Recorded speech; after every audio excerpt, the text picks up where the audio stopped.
Welcome back to Total Disclosure. My name is Ty, and I am so happy to be here today. Coming at you live from Boston. Today we have a special show on Total Disclosure. We're joined today by Joe Hoxha, a state representative in Connecticut's General Assembly. He's a researcher and one of the first legislators in the country to push forward UAP-focused legislation. He's born in a post-communist Albania and raised in Bristol, Connecticut.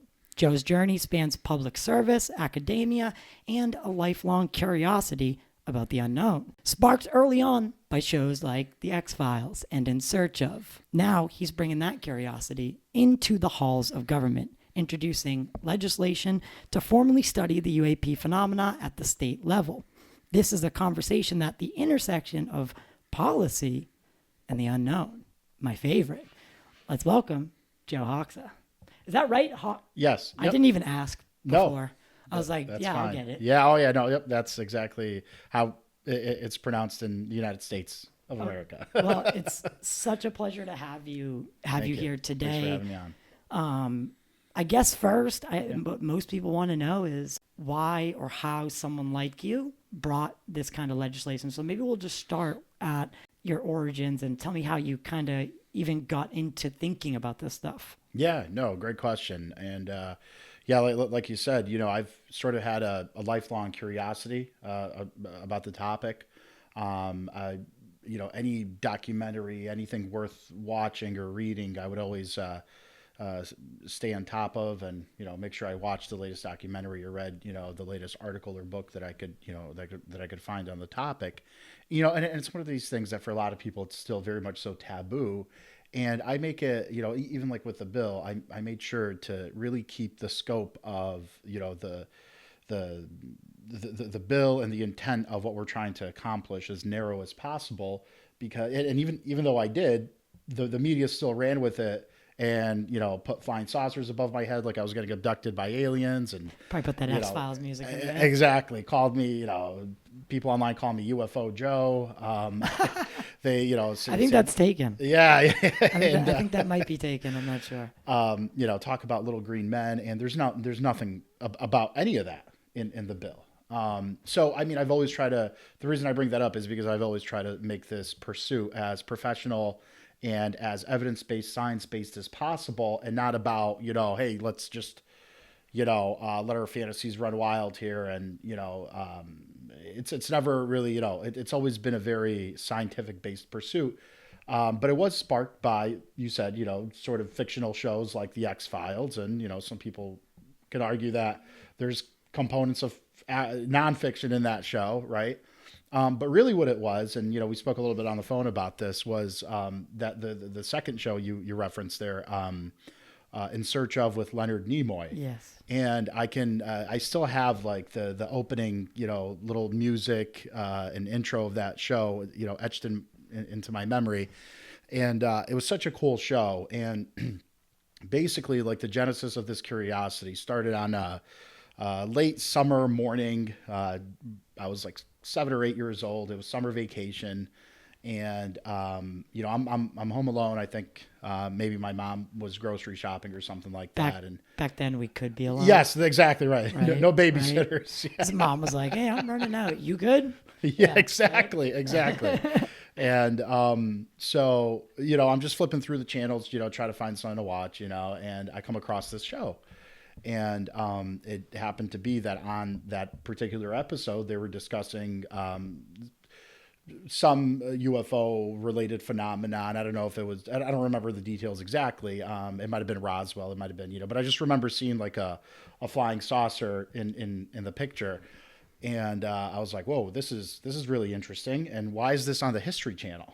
Right? Like the History Channel talks about like presidents and wars and things that are facts, things that are real, right? 100%. Like I always told this, aliens and UFOs, this is science fiction, in the same category of, the boogeyman and the tooth fairy and, things like that.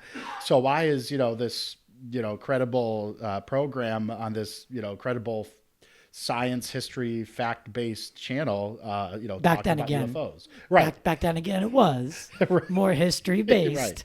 Right. But Right. that is a good observation. Yeah. Sorry to cut you off there. Yeah, no, and I was kind of been a nerd, really, a large part of my life, but especially back then. I loved reading about American history, and like you said, I wasn't born in this country, but I was pretty much raised here 99% of my life, and I always had like a deep appreciation for American history and American politics. So okay, Yeah, so you're watching this on the History Channel. Your mom's away. yeah, She already told you UFOs are part of myth, fairy tale, and things that just are legend. right, Then you're seeing it on credible programming. right. Did you ask your mom like, hey, I thought you told me that was bullshit? Yeah, exactly. Right.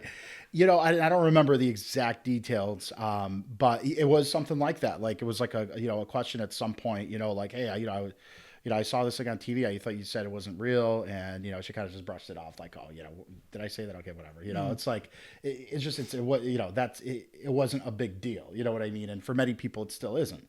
And part of what I'm trying to do with this legislation is trying to change that attitude. Right.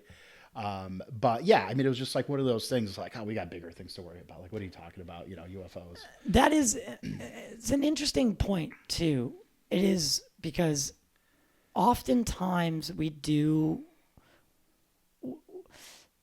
get ahead of ourselves in thinking this topic is number one, but there are actual issues going on with real like events, like where, kids are getting blown up.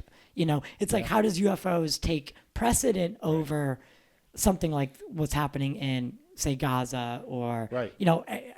Anywhere else, right? How does that take, and it shouldn't, but it also shouldn't get left behind just because of that either, right? Absolutely. So there's this weird dichotomy. And there's honestly this weird dichotomy between your story and mine. Yeah. The way your mother interacted with you Yeah. and the way mine interacted with me. Okay. Because when I saw what I saw, when I asked her about it, she was like, you saw a UFO. Wow. She let me know early on. Yeah. We didn't know all the answers. Oh, So, you know what I mean? I grew up like, okay, it's on. yeah. Right? Especially after I saw one myself, right? I was like, it's on.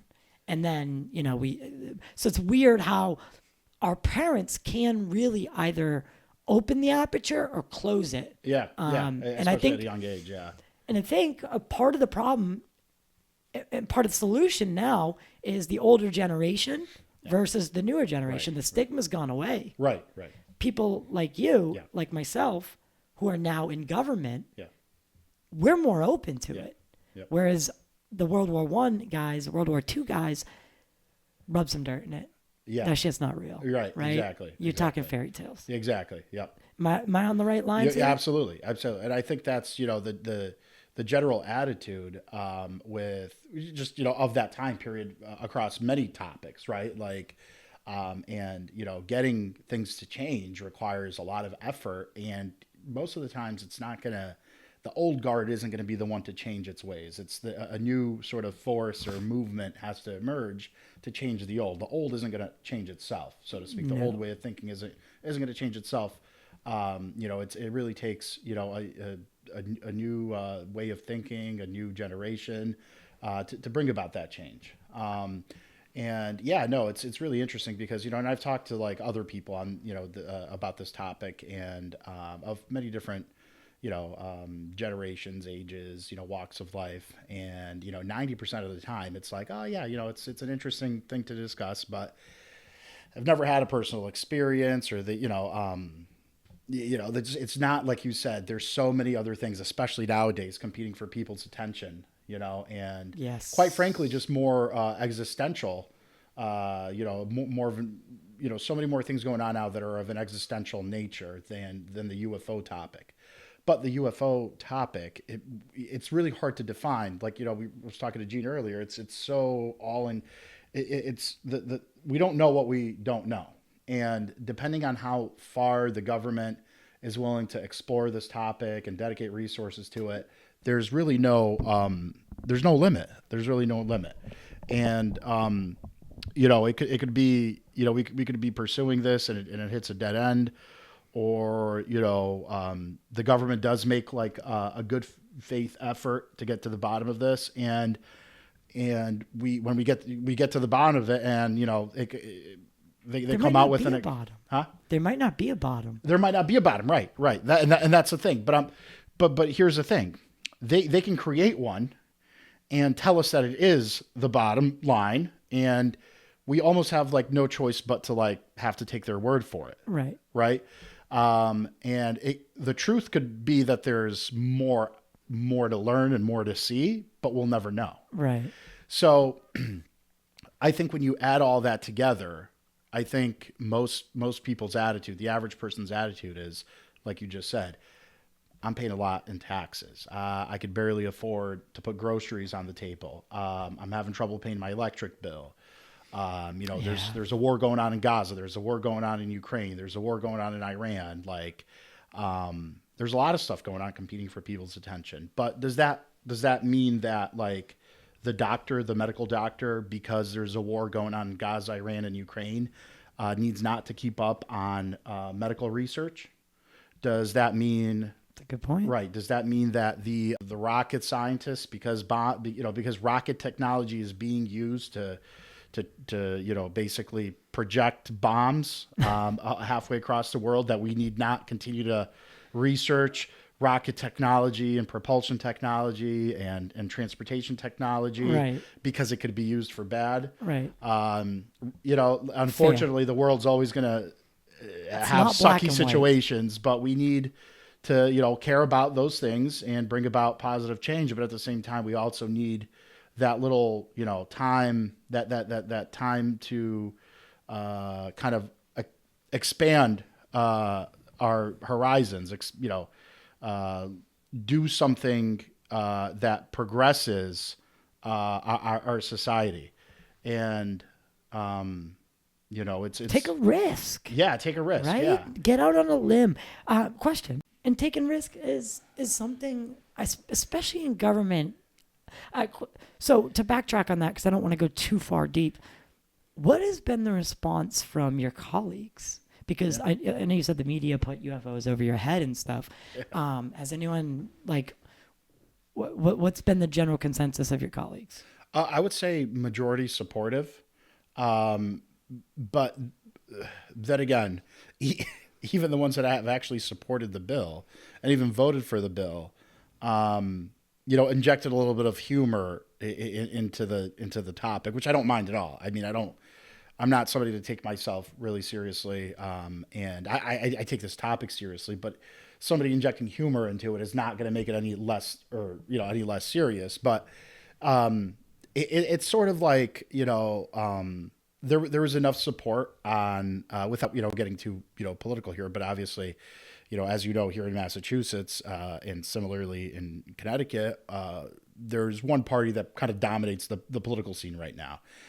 And it's not the party I belong to. So our bills, the bills proposed by the party I belong to do not usually get taken up.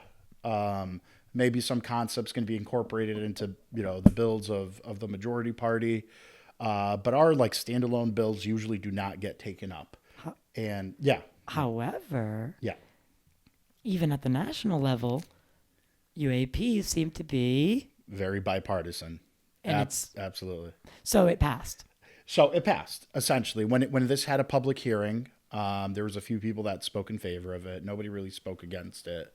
And then when it came time to do a committee vote, there was a couple people that, spoke on the bill, and I was obviously one of them because it was my bill. And, I had people that voted no within my own party. I had people that voted no in the opposition party. And I had people that voted for it in my party and people that voted for it in the opposition party. Enough on both sides that it passed by a pretty good margin, actually. And I would say that, even the people that voted against it, they didn't vote against it because they thought that it wasn't necessarily a topic not worth pursuing at some level. They just didn't agree with the fact that, we would have to pay for this study. And the budget is really tight right now in Connecticut. And, we have all sorts of issues with deficits and, surpluses and things like that. or lack of surplus, I should Right. say. And so we're trying to pinch as many pennies as possible here. So a lot of people just viewed it as an economic thing and not worth Right. Going back not to worth that doing. point about this doesn't rank high enough Exactly. on the list Exactly. to pay for. Exactly. However, it passes. Now,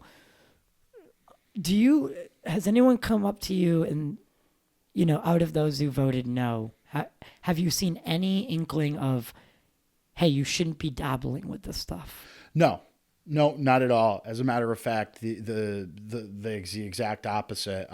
There was a representative that covers an area where there's a military base that supported the bill, co-sponsored the bill, came up to me and said, I've been looking to do something similar to this in the past. Couldn't really quite find the right person on the other side of the aisle to work with on this. And I'm glad you came forward, on your own and introduced something like this. And, this is something definitely worth pursuing, even in its small scope. I've had a lot of people, support the concept. Absolutely. So quickly, because you opened my mind there. Can you just surmise the bill and what it's going to do for what is the action of it? Great question. So, basically, so this bill ran through the Appropriations Committee, which, for your listeners that aren't too political, essentially all that means is the committee that decides where the money goes. So most bills start off in another committee first, and then we'll go to approbes, because a bill could have something to do with transportation, it could have something to do with education, it could have something to do with housing, and it starts off as a concept, and then we'll get referred over to appropriations to get a fiscal note. It's called a fiscal note. Basically, just it tells us how much this idea is going to cost. Right. So, but mine went straight to appropriations, which was a really good sign, because then there was one less hoop it needed to jump. And essentially, the bill allocates something like $300,000 to the Connecticut. Yeah, I know, big money, right? Yeah, big bucks. $300,000 for the Connecticut Academy of Science and Engineering to basically conduct a study and form a committee to conduct this study. And it originally was going to go to UConn, the University of Connecticut, and it got moved over to CASE, the Connecticut Academy of Science and Engineering. Right. You think it's better suited there? Yes, it is, because they're very more, a science-based organization, and they've done things of this scope before, studies of scientific, things. And so I ended up meeting with the guy that's, kind of going to be overseeing this. And basically the money is going to be used, like I was telling you guys before, to hire a very qualified scientist that will then form a committee around, and then we're going to put into place some sort of system to record any anomalous sightings, whether they're on Earth, meaning whether they're on the ground, water, or sky. That's why the bill, I think they called it UFOs, but it was supposed to be UAPs, unidentified anomalous phenomenon, because as enthusiasts like myself and you know, these unidentified events could happen in water, could happen on the ground, could happen in the sky. It's not just in the sky, as most people are used to. In fact, most of it's not. I would argue that most of it, if you were to label it a UFO, you would be limiting the scope of, what you're actually looking at. Right. That's why I think Arrow does label everything as, we have no credible evidence of extraterrestrial. Correct. It's like, why use that word specifically? Right. Because what if they're interdimensional? Right. Then you're not lying. Yeah. But you're not telling the truth. Right. Exactly. So I like what you did there with the land, air, and sea. Yeah. Now, you can't go into space because of... No, right. Right, you can't go above 80,000 because a domain outside our domain purview. outside your purview. Space is all federal, I guess, owned by the federal government. And Elon Musk. Yeah. Oh, no, but, okay, so I gotta know. Yeah. What sparked this now? Yeah, so great question. So, you sort of got my Genesis story here with the whole X-Files and In Search Of with Leonard Nimoy and everything. But now, I got to tell you a little bit about this, sort of the recent events that transpired that prompted me to finally say, you know what, I'm going to use my authority to try to shine some light on this subject. So in recent years, obviously we've seen, congressional testimony by people like David Grush, Lieutenant Colonel David Fravor, the whole, Ryan Nimitz, Graves, Ryan Elizondo. Graves. Yeah. So many credible people stepping forward and sharing their UAP stories. And you don't have to take their word for it. They actually have footage. It's not just I, was out in the middle of, the desert and I saw something and it's like, oh, well, you sure you weren't smoking anything? Whatever. These are credible people on the job in uniform reporting these things. So, that, it also, even before that, the topic was sort of simmering and now it's kind of blown up. Trump is talking about it, President of the United States is talking about it. Just yesterday, he said something, said that something, major was going to get delivered to the American people soon, as far as, information. What that is, I mean, I have an inkling. You do? I Okay. think it's going to be the 46 videos that Rep. Luna requested from the DOW now, Department of War. Yeah. And Pete Hegseth, because Okay. they've been going back and forth on that. So that's what I think Yeah, it is personally. and that would be great. Yeah. Yeah. So with all that movement, like you said, Yeah. Continue. I'm Yeah. sorry. Yeah. No. Thank you. Yeah. I mean, it could be that. Maybe it's something else. You never know with Trump. He's always a wild card. Truly a wild card. Truly. And he's done some great things. And I supported him. But I don't carte blanche support. Anything and everything everyone says. Regardless of, even if they're somebody within my own party. I am. I look at things and assess with my own eyes and ears and my own brain, eyes and ears. I don't just go with what, with what the party line is, as they say in politics. You're not a sheep. Right. Exactly. Yeah. I try not to be, at least. Yeah. I really do. And, but on this topic, I mean, he's done more than any other president has. And I give kudos to Obama too. I mean, he broached the topic a little bit. George Bush and Bill Clinton, I think, were asked about it in typical kind of. Even back to Jimmy Carter. Yeah, Jimmy Carter. Yeah. Oh, yeah. We know about Jimmy Carter. He reported to MUFON, I think. Yeah, a sighting he had. And Ronald Reagan had one too when he was governor of California. So it's like, guys, if I'm crazy for putting in a bill to study this subject, then I guess Jimmy Carter, Ronald Reagan, Obama, George Bush, Bill Clinton, Donald Trump, they're all crazy. Obama is funding a Betty and Barney Hill film. I heard about that. Netflix, original. Yeah. And I mean, you gotta ask. Yeah. Why? Yeah. Right? Yeah. And, it could be just like good old fashioned venture capitalism and getting into new things. Yeah. But there's also a big component to that story of the interracial aspect. Yes, that's right. Yeah. Barney was heavily into the civil rights right. movement. Okay. Yeah, so I think he respects that part of their Could story. be. And Obama has done, I think, a Netflix movie before. Yeah. Oddly enough, he has actually dabbled into movie production. But regardless, Yeah. and so you made a point earlier that I wanted to touch on, and it seems that whether it's a president, a person like me, like Gene, a producer, or anyone, it doesn't matter where you are in the world, when you have one of these sightings, it fundamentally alters you to a degree where you may have had a certain trajectory prior. After the incident, this is the only topic I've ever seen that will change someone's life course. Define you, almost. The rest of their life is dedicated to figuring out what that was. Yes. Yeah. Right? Yeah. And it blows my mind. Yeah. Yeah, exactly. And, I was eventually going to bring this up, and I guess now would be a great opportunity to bring this up. That the sort of the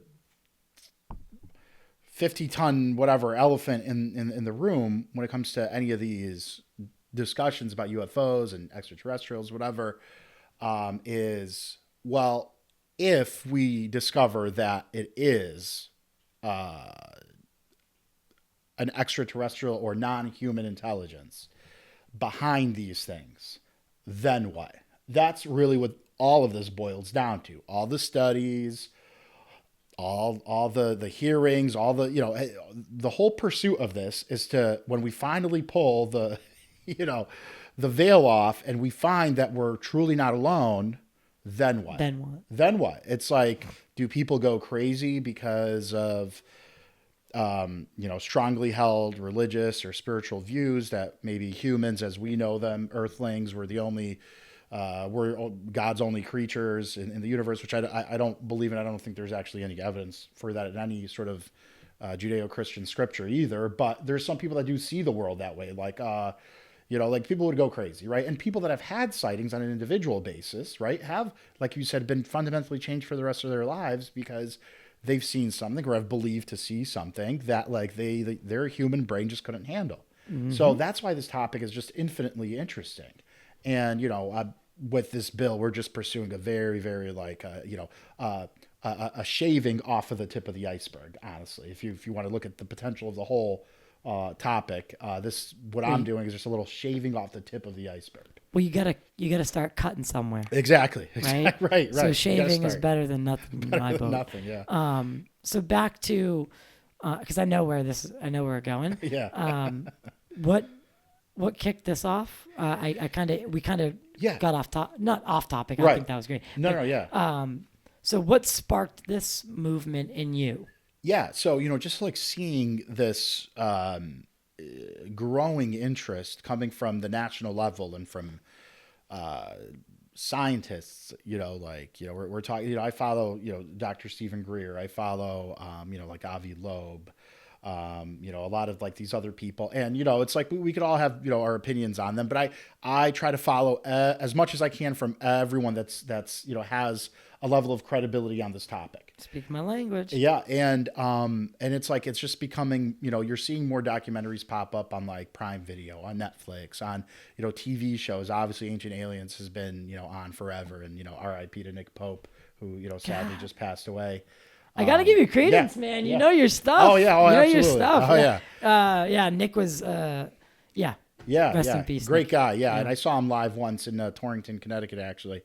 I was at Contact in the Desert with him last year. Yeah. And I got to sit in a room with him for like 30 minutes, and we just me and him talking. Really? Wow. It was. So Ancient Aliens. All that stuff. Ancient Aliens, again, on the History Channel, and the History Channel, I think, still has a decent amount of credibility. It depends on what you're watching, right? But, like, all these things are, like, real things. I think, sometimes, because since the advent, this is a totally different rabbit hole and topic we could get into, and I feel almost like just to, know almost as much about as UFOs, actually maybe even more, this whole era of social media, right?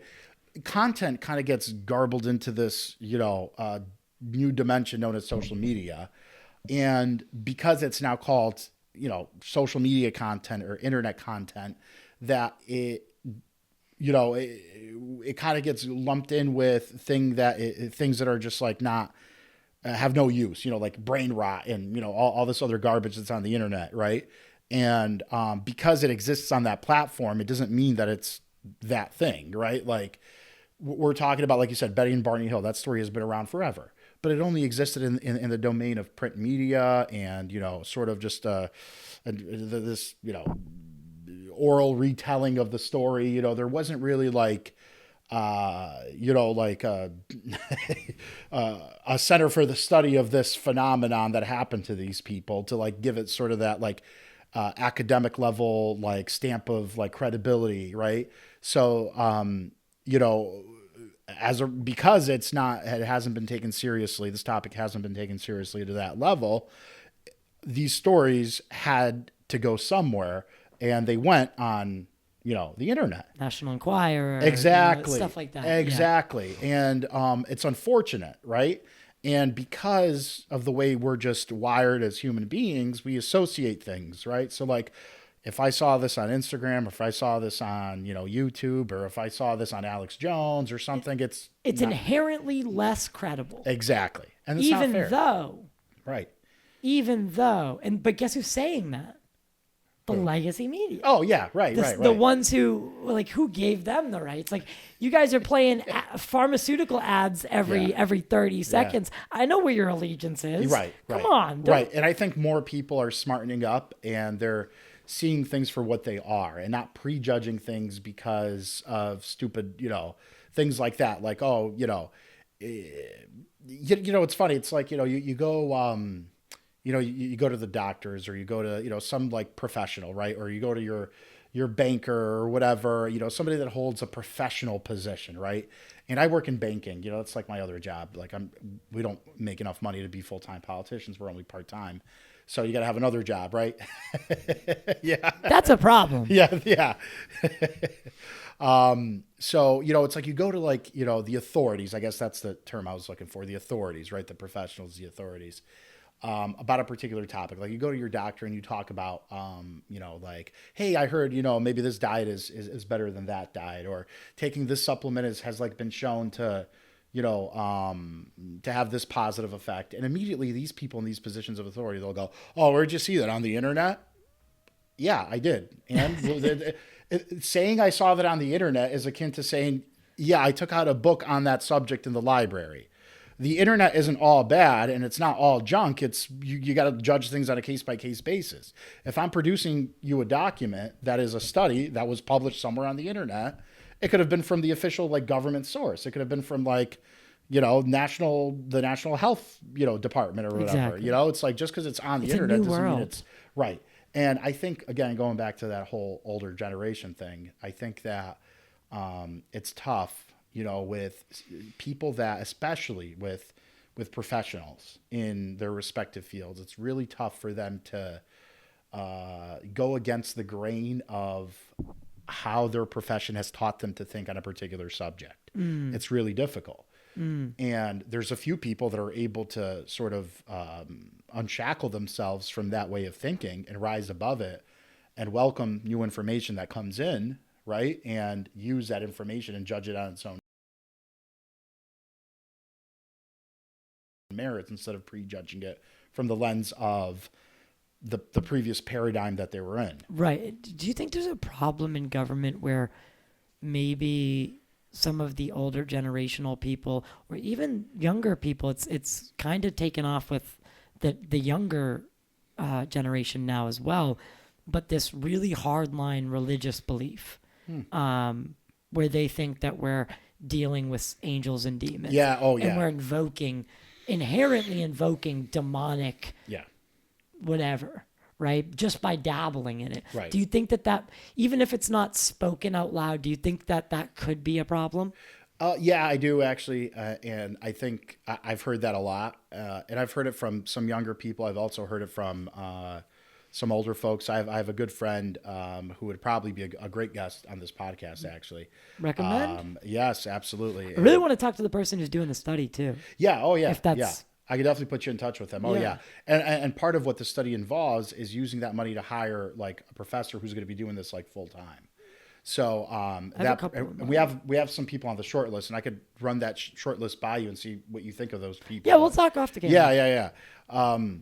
But getting back to what I was saying, this friend of mine, an older gentleman who has a military background like Gene here, and has worked in intelligence and all that stuff. As he was actually a component of me, finally sort of taking the step to bring this bill forward because of all the things that he told me that I couldn't believe were true, but actually were true. And again, it comes down to people that are in positions of authority, right? Or that were in positions of authority, that were a part of the power structure. If they're breaking off and they're saying, hey, what we've told you is not true, this is actually what happened, and this is actually how it worked, that is, you can't get any more credible than that, right? You can't get any closer to the source than somebody that was a part of the source telling you that what you're seeing on TV or what we've told you is not true. I agree. So that could have, sparked more motivation and just more of a desire to bring this topic, to use my capacity as an elected official to, I hear I that. think a UFO's it's a outside Tesla. right now. Yeah, definitely an electric vehicle. Yeah, I think it's a literal UFO outside. I love the sound those vehicles make. It's literal sound of a spaceship. Yeah. It's my neighbor. Yeah. Sorry But about that. and so where I was going with that was, remind me again. So we were talking about my friend who. So what sparked you taking the next step? Yes. So, seeing, how all these things are coming to,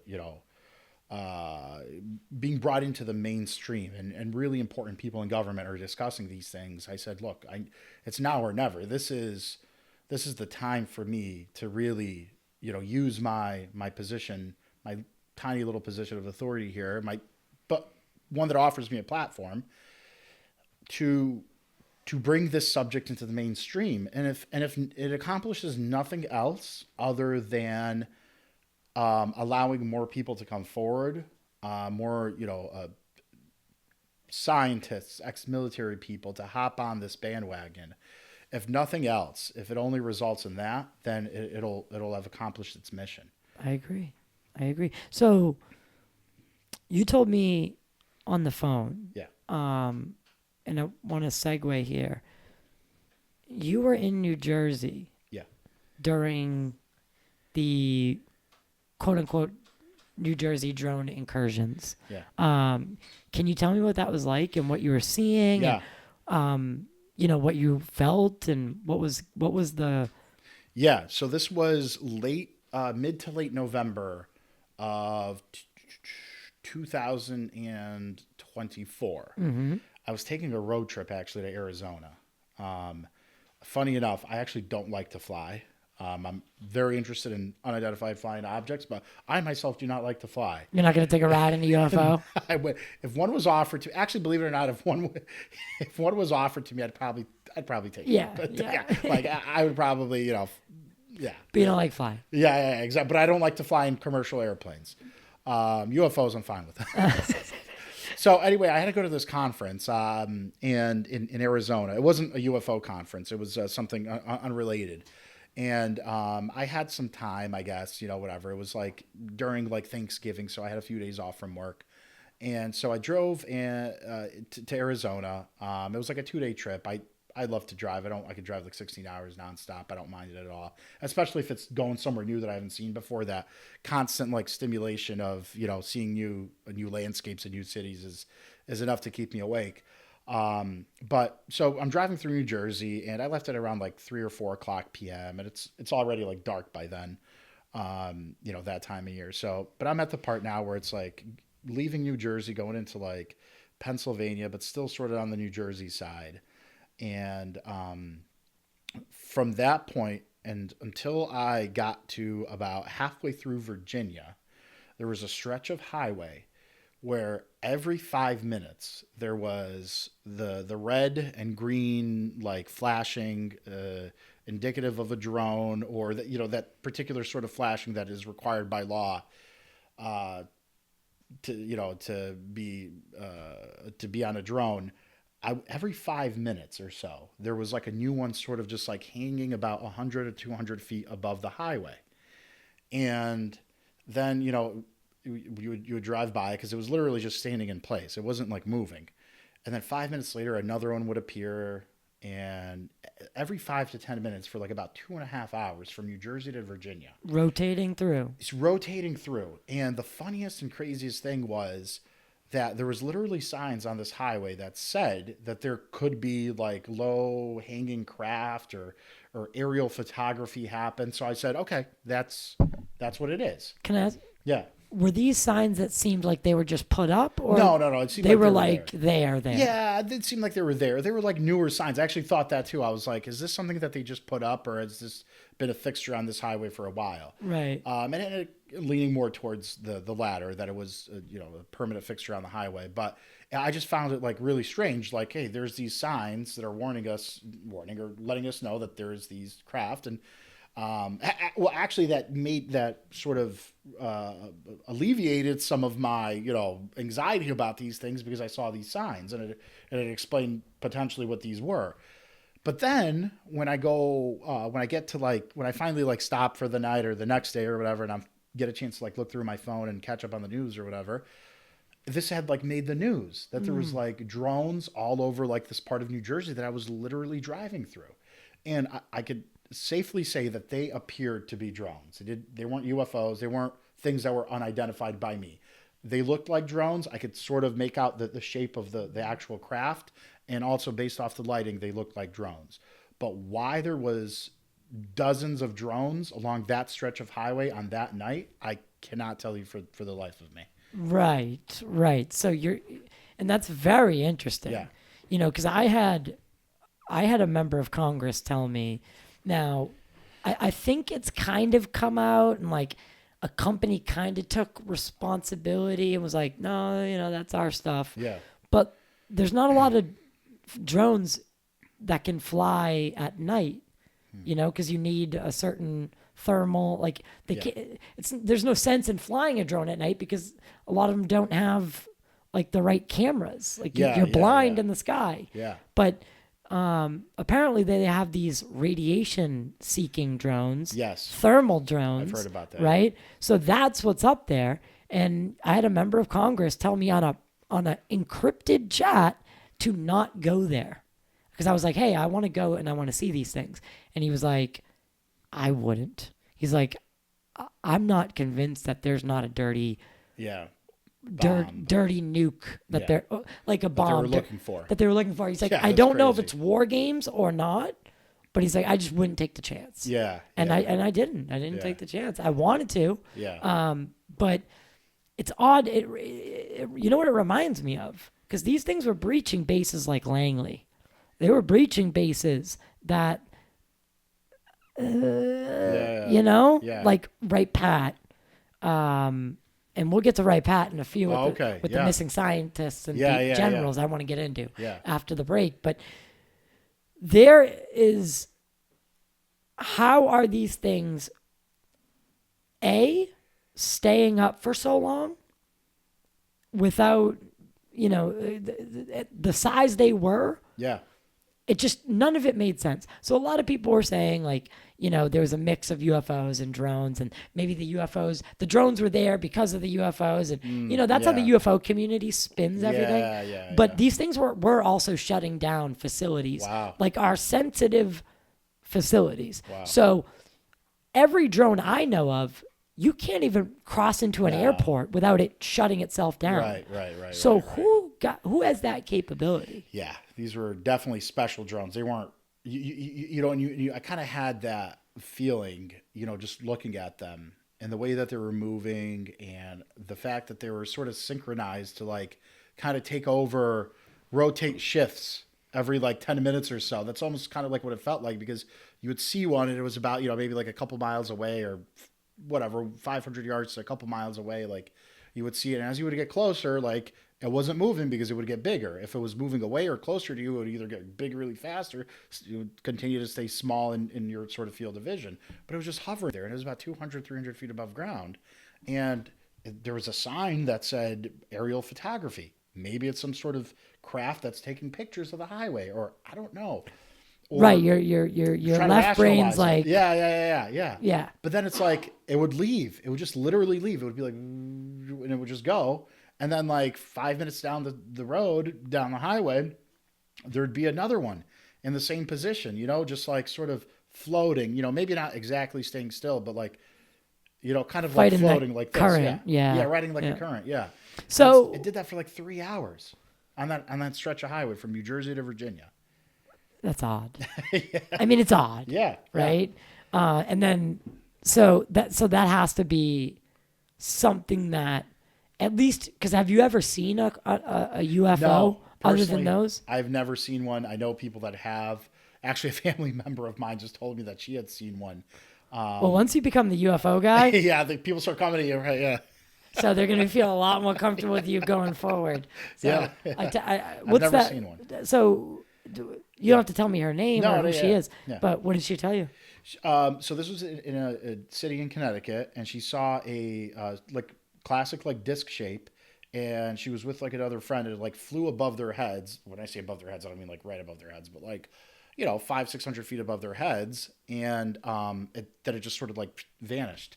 It didn't drift off into a direction; it just disappeared. Can you guys get me the average count of UFO sightings in Connecticut? I think MUFON has it. Yeah, it's high. I want to know how many cases are reported there. Connecticut is high. And it is high, right? That's part of the justification for the study is that Connecticut has some of the highest UFO sightings per capita, and don't we want like a central repository to collect this information in a sort of systemic scientific way to analyze it? I think so, especially for the discounted rate of $275,000 U.S. Connecticut taxpayer dollars. So, oh man, so 300 reports per month. Per month? Yeah, it's a lot. That is a lot. Well, I mean, we're right between Boston and New York. I mean, arguably two of the most important cities in the country. Like, is there any bases in Connecticut that are noteworthy? Oh yeah, Groton, Connecticut, Groton Naval Shipyard. Oh yeah, you brought one up. Yeah, Groton. Yeah, you got Groton, Connecticut. You have the headquarters of Raytheon down the street here. I'm sorry. The headquarters of Raytheon's in Connecticut? No, in Mass. Oh, in Mass, Yeah, right? right here, yeah. And Groton's a nuclear base. And Groton's a nuclear base, and right on the corner of Rhode Island and Connecticut there. And then, of course, you have like anything that could come from the Hudson Valley in New York. That's a hot spot historically. Whitley Strieber. Yeah. The whole, that whole, during the 80s, there was Abduction. a huge, Yeah. wait, what do you think about abductions? So my view on that is I always defer to people that like have talked to the alleged abductees and are privy to more information than I am. And I really like Dr. Greer's answers to a lot of these questions, which is that, and I firmly believe this because of conversations that I've had with people like Gene and my friend that I was referencing earlier, that the United States government has capabilities that like the public will never know about. Can I stop you for a sec? Yeah. Because you just because I don't think this will be able to insert this anywhere else. Yeah. Did you hear about this ghost murmur thing? Ghost what? Ghost murmur? No. With how they found that pilot that went down in Iran? No. They did. Can you guys bring this up? No. The ghost murmur. So first off, whoever named it, great job. Great job. So the pilot that went down in Iran? Yeah. We like recovered him, I think, right? You know how we did that? No. Well, the CIA has this technology where they can detect a heartbeat, and they did it from 39 point something miles out. And now, mind you have to separate animals. Yeah, other things that have heartbeats. Everything that has a heartbeat. And they found this guy. Now, again, I think take it with a grain of salt, because whether we want to believe it or not, we are in wartime. Yeah. And when you want to scare your enemy into thinking you have some fucking crazy, technology, but could it be a half truth? But yeah, they detected this guy's heartbeat from almost 40 miles out, and he was in a crevice. And the first thing he said back, that he sent back, according to Pete Hegseth, who I'm not believing that this is what he said first, was God is good. Yeah. That's not my first message back. Right. It's like, get me the out of here. Right? Yeah, get me out of here, not God is good. Yeah. So I think that may be the third or fourth message. Right. Maybe it was said, yeah. Like once you get in contact with God is good. Yeah. Right? Yeah. But so anyway, but yeah. Yes. I mean, that's crazy. That is crazy. And if that's what they're telling us we have. Right. Imagine what we actually have. Look, I have constituents who have come to me it's really hard with things like this because it's like they could be crazy, but what if they're not, right? And I've had constituents that have come to me and have said, Get right up on that. oh, I'm sorry. Yeah, it's just one constituent has come to me and has said that he believes he was being targeted by like a directed energy weapon, right? A DW. Yes. And Can you tell me what he described? so he described like this, like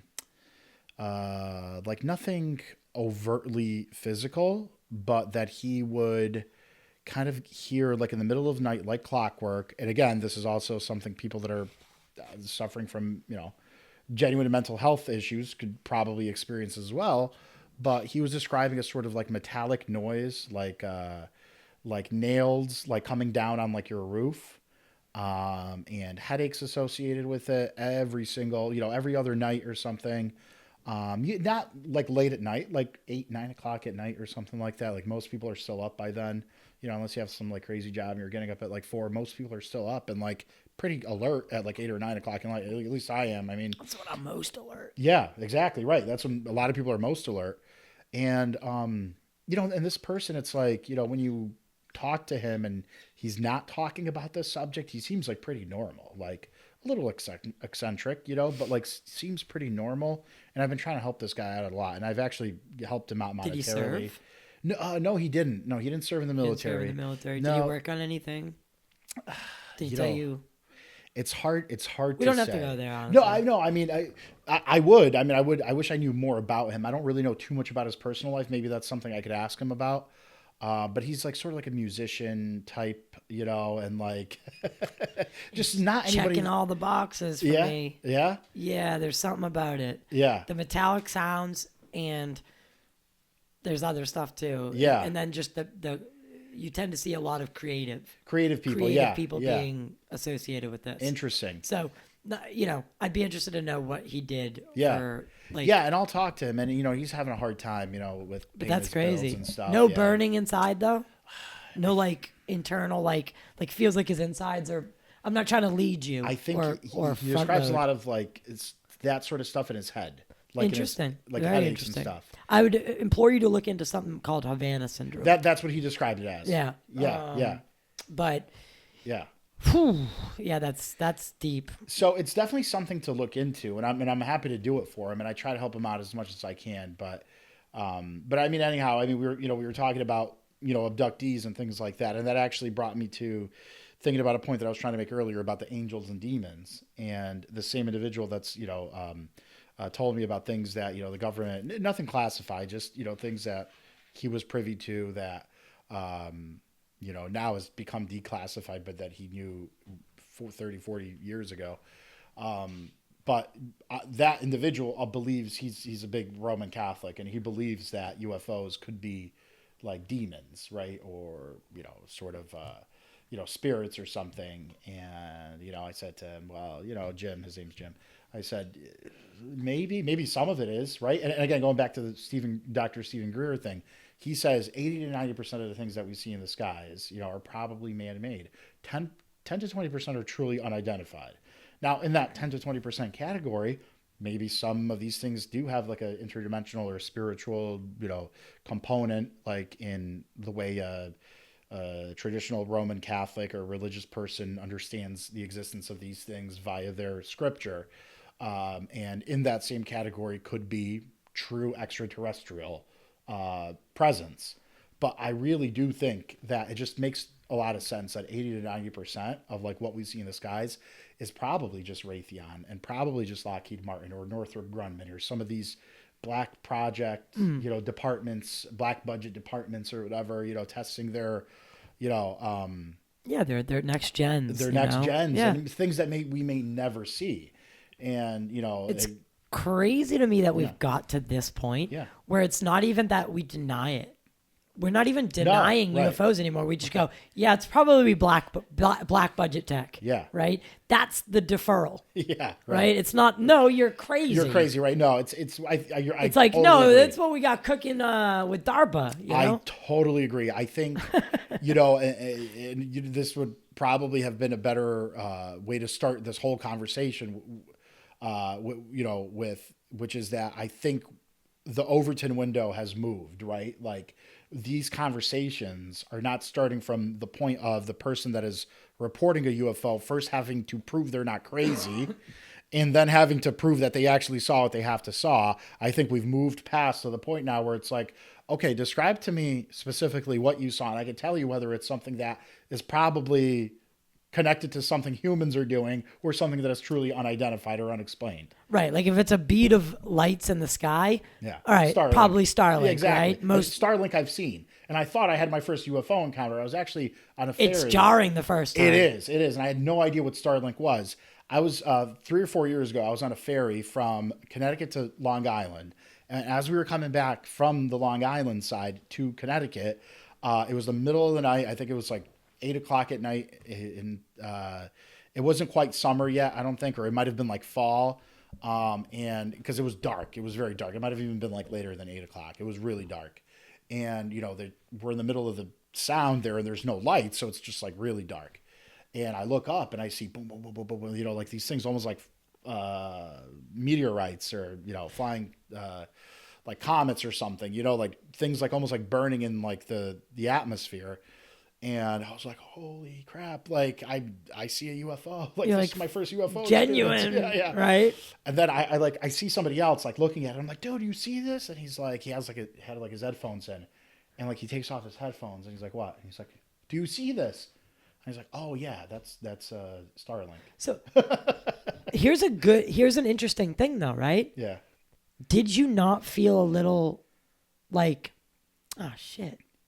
Like you almost want to believe. Oh yeah. And he like almost crushes you. Oh yeah, totally. By being like, oh no, that's Starlink. That's Starlink. Because it's like you're thinking, you're like, oh my god, this is crazy. Yeah. And then someone's like, dude, it's Starlink. Yeah. And you're like, oh yeah, and it kind of takes the wind out of your sails. Oh yeah, absolutely. So you can see why people, when they do have these sightings, they get defensive. Yes. When they get explained prosaically. Yes. Yeah. So we do have that as a problem. Yeah.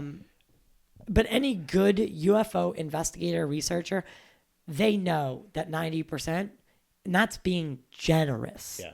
If not 95%, Right. can be explained prosaically. Yeah. The 5%, that's what needs further investigation, and I assume that that's what you guys are going to want to see. Absolutely. Now, what kind of sensors and stuff are you guys going to be putting cameras? Are you going to be using existing astronomy? I know you met with Mark D'Antonio, friend of the show. Yes. He's got his observatories. Yep, in Arizona, which is really cool. So basically, the funds for the study are going to really only be going to paying the director and a couple people that he's going to have to sort of subcontract with.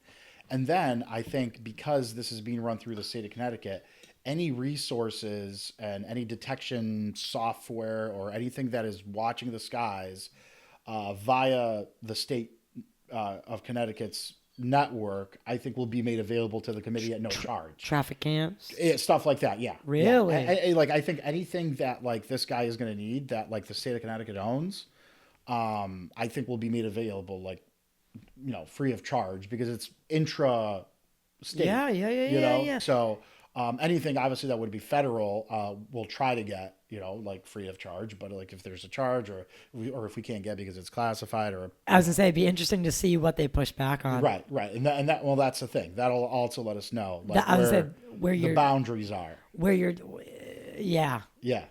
lack of exactly. of a better term. It also shows you where they draw the line. Like it's anyway. Yeah. So are you a religious person? You don't have to answer. Yeah. But like, do you believe in a creator? I mean. Yeah, no, I think I do, and I think the best way I could answer that is there was a guy that I follow who passed away. His name is Jordan Maxwell. Jordan Maxwell, yeah. And I follow a lot of the work that he did. I'm not saying all of it was accurate or he was right about everything, but he had this one really, really good quote that I love using. And he always said that he was just an ordinary man pursuing extraordinary knowledge. And he also had another really good quote on the religious side of things, which was that if you claim to know God, then you probably don't. So that's where I stand. I think, a God exists, a creator exists. But me trying to understand what that is a futile endeavor.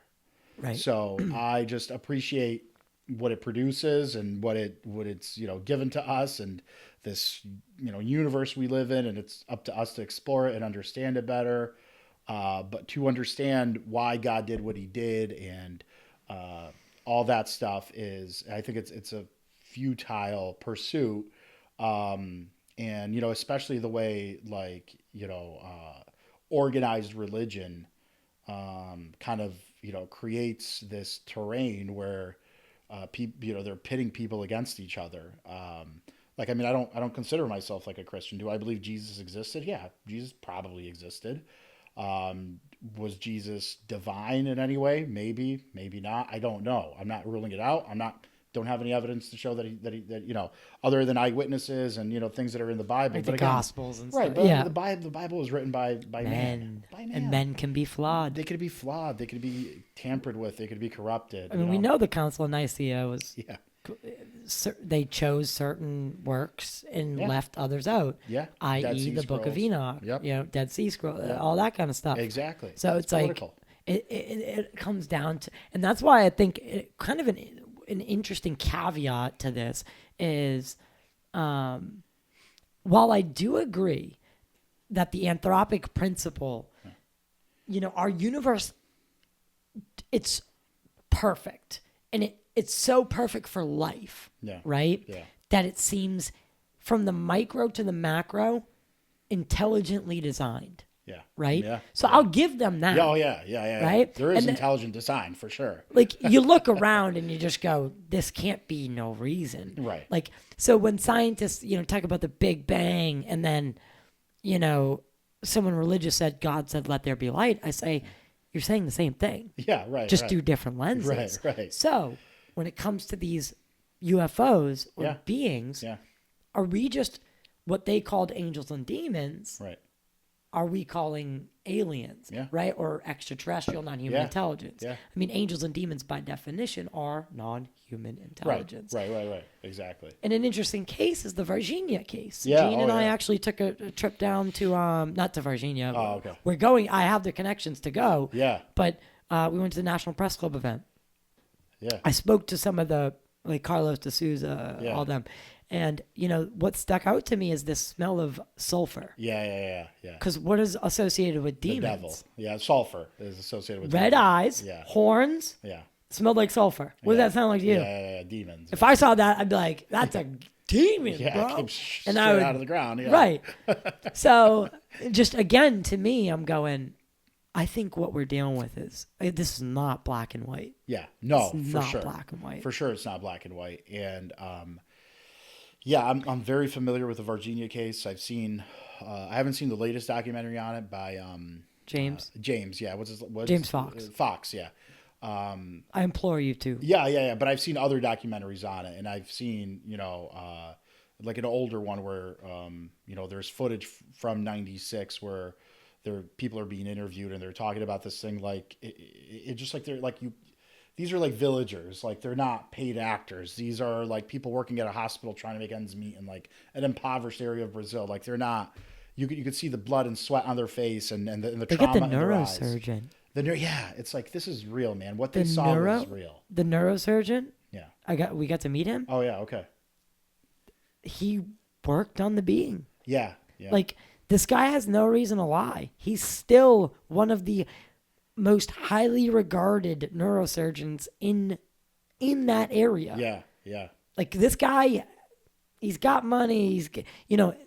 There's no benefit to him coming forward, seemingly. Right. So, that's where I start to ask. And again, the New Jersey drone thing brought something up for me. And again, are you familiar with like the late 60s incursions of like Malmstrom and Minot, where UFOs shut down nukes? The nuclear silos. Yes. Well, I know those men personally. Yeah. Like Robert Salas Yeah. and Dave Schindler Wow. from them. I can introduce you sometime. Yeah, I'd no, love for you to please. talk to them. That'd be so cool. But I walked Bob into Representative Mace's office, Yeah. and allowed him to brief her, and then later on Burleson. So no one in 50 years had been able to do that for him, and I did it. I'm not tooting my own horn, but Yeah. that's what I do. Yeah, That's yeah. I don't. That's my purpose in this field. Yeah, I yeah. know Oh, what my interesting. job is. Yeah. Right. But don't you think it's a little weird that craft have been routinely, since the 60s, at a minimum, Yeah. breaching our most sensitive facilities, and it's what Yeah. not on anyone's radar? Yeah. It is. It's mind-boggling. It really is, and it definitely is on someone's radar. And these guys are no joke. No. Yeah. They have to report when they take ibuprofen. They're on the what is it? The personal reliability program. PRP. So they have to report everything that they do, psychologically, all of that. So when those guys speak, I listen because I owe it to them. Yeah. And with Gene, yeah, exactly. I owe it to him. I know exactly what you mean. Yeah, you're doing yourself a disservice by not paying close attention to when somebody like that speaks. Absolutely, yeah. I know, and I've met people like that before. Is there a back to so you do believe that there's intelligent design? Oh, yeah. And the anthropic principle, again, our universe does seem very, very perfect, almost too perfect, like it was intelligently created. But there's this weird, what if we had, and again, this is speculative, I suppose, but do you think that there may be a possibility that we find out that some of these beings maybe had a hand in our creation? Ooh, that would be interesting. That's a tough conversation, right? It's a tough conversation, and I don't know. I don't think I don't know that collectively we'll ever get to that point, because I think that would be too hot for many people to handle. Would you be able to handle it? Yeah, I think so, because I kind of already sort of believe that now, Right. I think that it's sort of I don't know if it was with you that we used this analogy, or with Mark. I think it was with Mark when we had lunch the other day, that ants, right? Like when the proverbial kid with a magnifying glass trying to burning the ants just for fun. The ants don't necessarily know that there's somebody messing around with their lives for fun, using this beam of heat to burn them. They just know that, oh shit, we're getting burned here, we got to move out of the way, just instinctively. I don't think ants have problem move, right? Like an ant will know, if you put your finger next to an ant, it'll sense there's something there and it'll go around. So that's some level of intelligence, right? So I think the way to try to grapple with that scenario that you laid out was to think of it this way.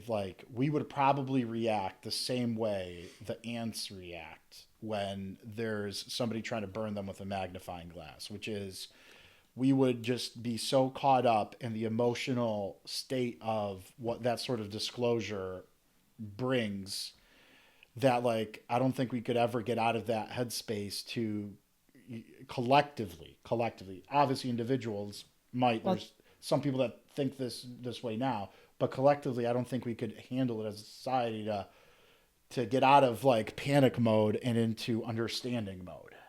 Right. The same way ants will never get to that. They're just looking to get out of the way. They're never looking to go, what's causing this? Right. I'll take you one further. Yeah. Before we take a break. Yeah. Because I think it's more in line with something like this. Yeah. Right? Because we didn't create ants, right? But I see the analogy that everyone uses that one, and I like it. I try because I do think the intelligence differential is probably spot on, but I liken it to dogs. We took wolves. Yeah.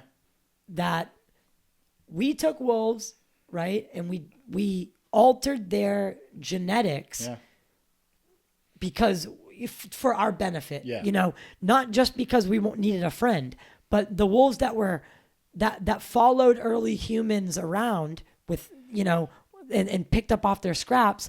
Oh, the human goes, well, you know, I could use you to alert if something comes into Right. the area, right? Right. So then along the lines, then we have dogs. And now I have one sitting in the room with us, Yeah. right?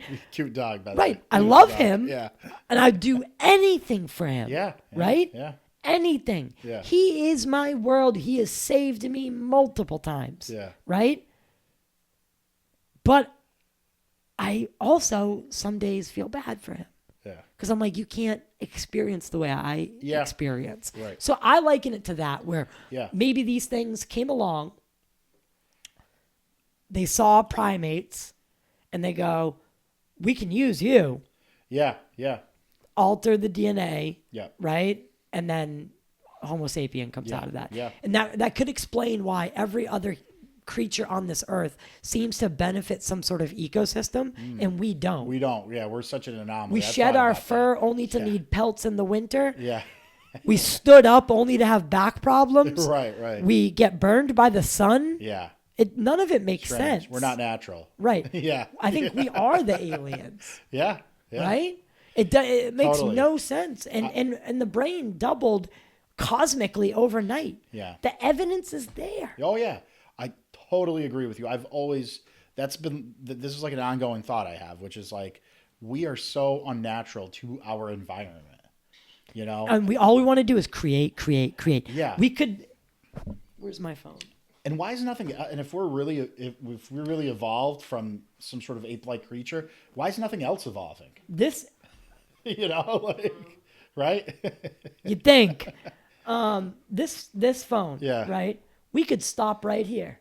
Yeah. We could stop innovating the phone right here. Yeah. And we would be golden, Yeah. Yeah. right? Yeah. Everything looking around us. Yeah. Look at all the stuff we have.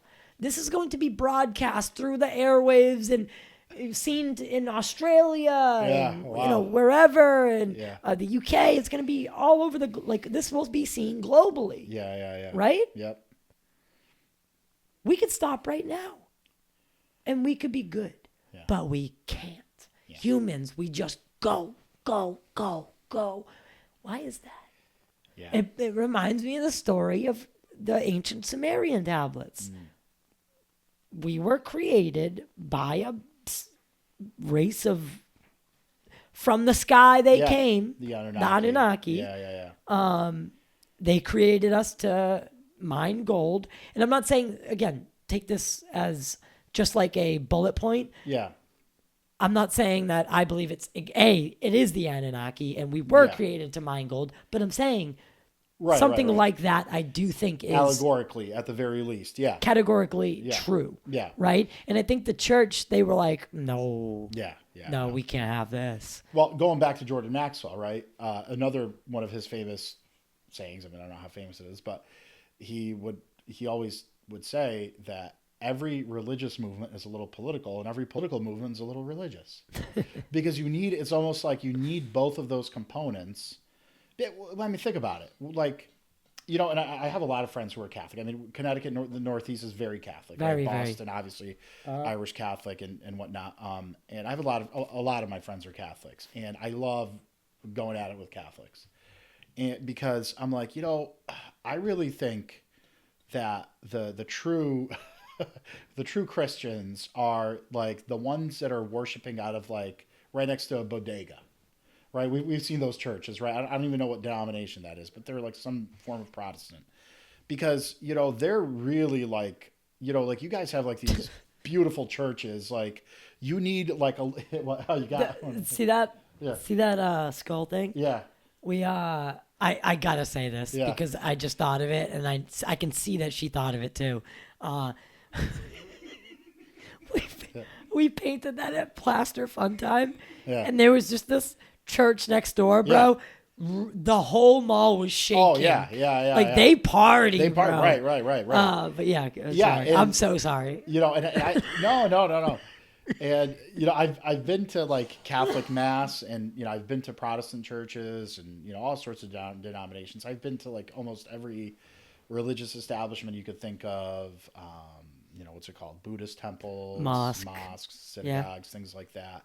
And I love to dabble in all of it. I love to talk to people about their beliefs, their faith, and everything. And I have a lot of Catholic friends, and I love to tease them. And I say, listen, they're really like, they're the true believers, man. I mean, they don't need this like beautiful, elaborate church you guys need to like feel Jesus. Like they're in this like, next door to like a bodega, and they're just as much in line with Jesus as you guys are in this church. Like, and what I'm trying to get at, and this is a legitimate criticism of the Catholic Church, is that like they're almost like a corporation. They're very hierarchical, right? Like, things come down from the Pope and through the cardinals and the bishops. And forgive me if I'm, not 100% accurate with the way things operate, but it is very, very hierarchical. And they bribe property. That is always a red flag to me, because anytime you are, and they don't pay tax. They don't pay tax. Well, I mean, there's probably other religious institutions that don't pay tax, but the point is this: anytime you create this sort of like complex, hierarchical, almost corporate like structure around faith and around the spirituality, it always like raises a red flag for me. Like you don't even need to go to church to worship God. You are the church. Right. This is what was actually said, and that's again, these are the things that were taken out of the original translation.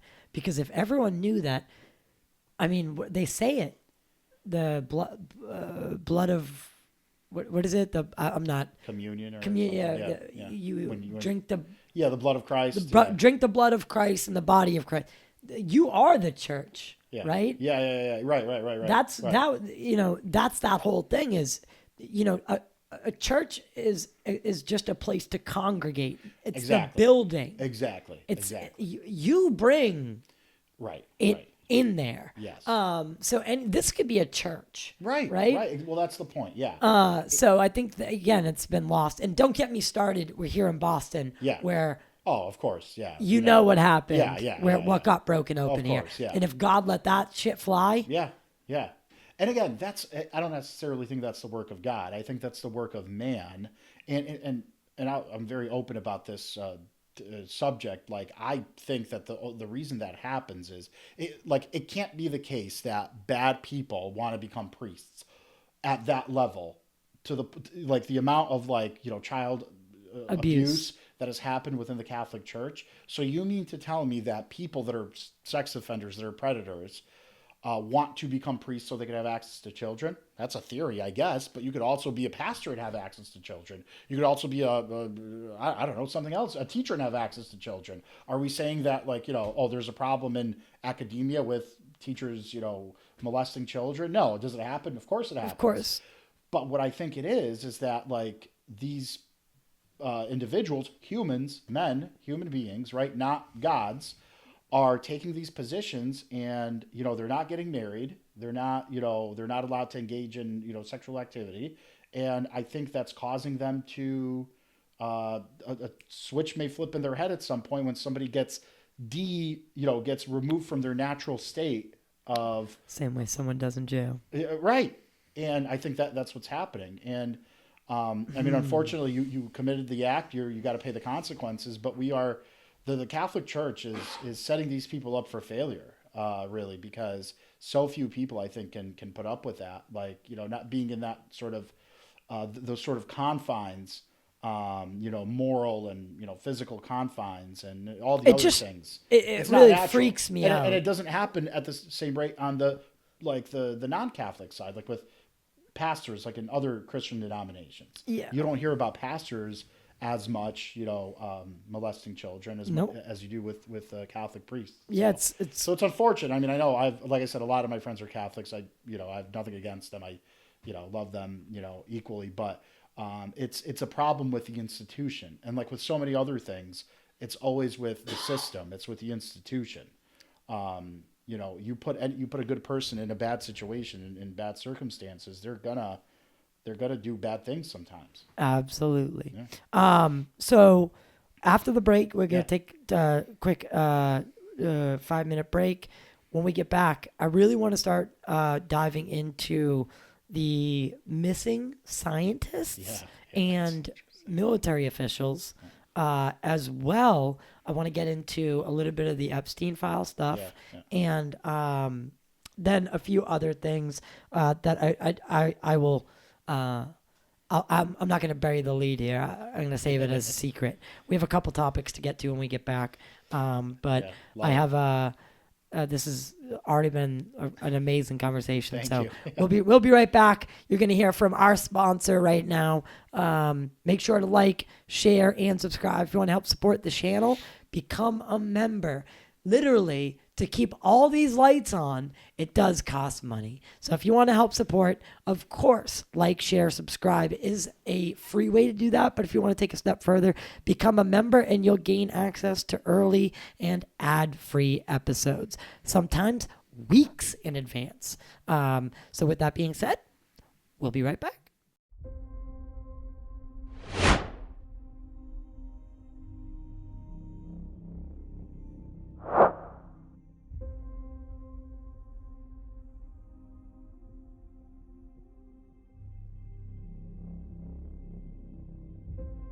I was a little bit shocked.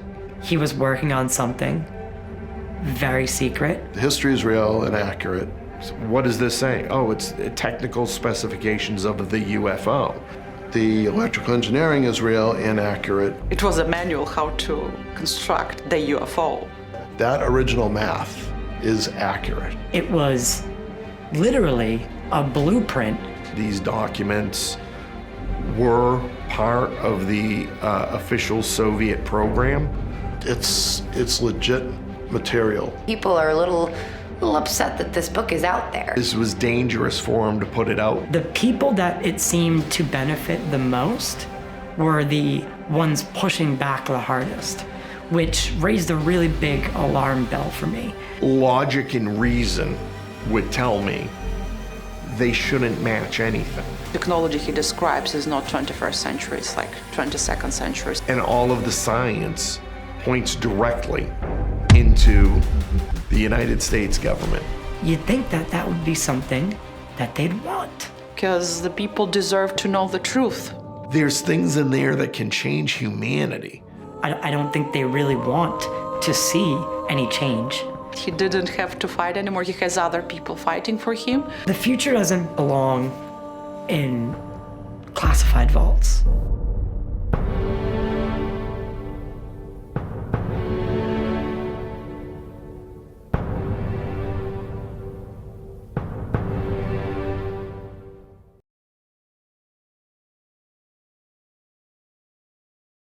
Back here at Total Disclosure, TDP Studios in Boston, my guest, Joe Hoxha, state representative in Connecticut, passed a very, very, very pretty remarkable bill, bipartisan. We kind of went through all that. Now I want to kind of broaden our horizons here a little bit, if you don't mind. No, of course. Of course not. Have you been keeping track of some of the headlines regarding these missing scientists, missing generals, and just missing people that have ties or worked close to black programs, to nuclear, aerospace, and all those sectors? Have you been? Yeah, no, I have. And I'm looking up at your screen right here, and So we have about 10 of them. 10 right now, yeah, and it spans a couple years, I think. Yeah, because we could even start with Amy Eskridge. Okay. So she, who was working on breakthrough aerospace technology and propulsion technology, found dead, right? Yeah. This is 2022.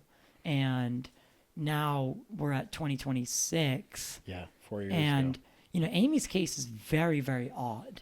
I implore you to look into it. Yeah. Can you, what do we have for Amy? She was, again, working in the aerospace, and she had a top secret clearance. She had warned on streams and on different podcasts that she felt she was in danger, and then she gets found unalived.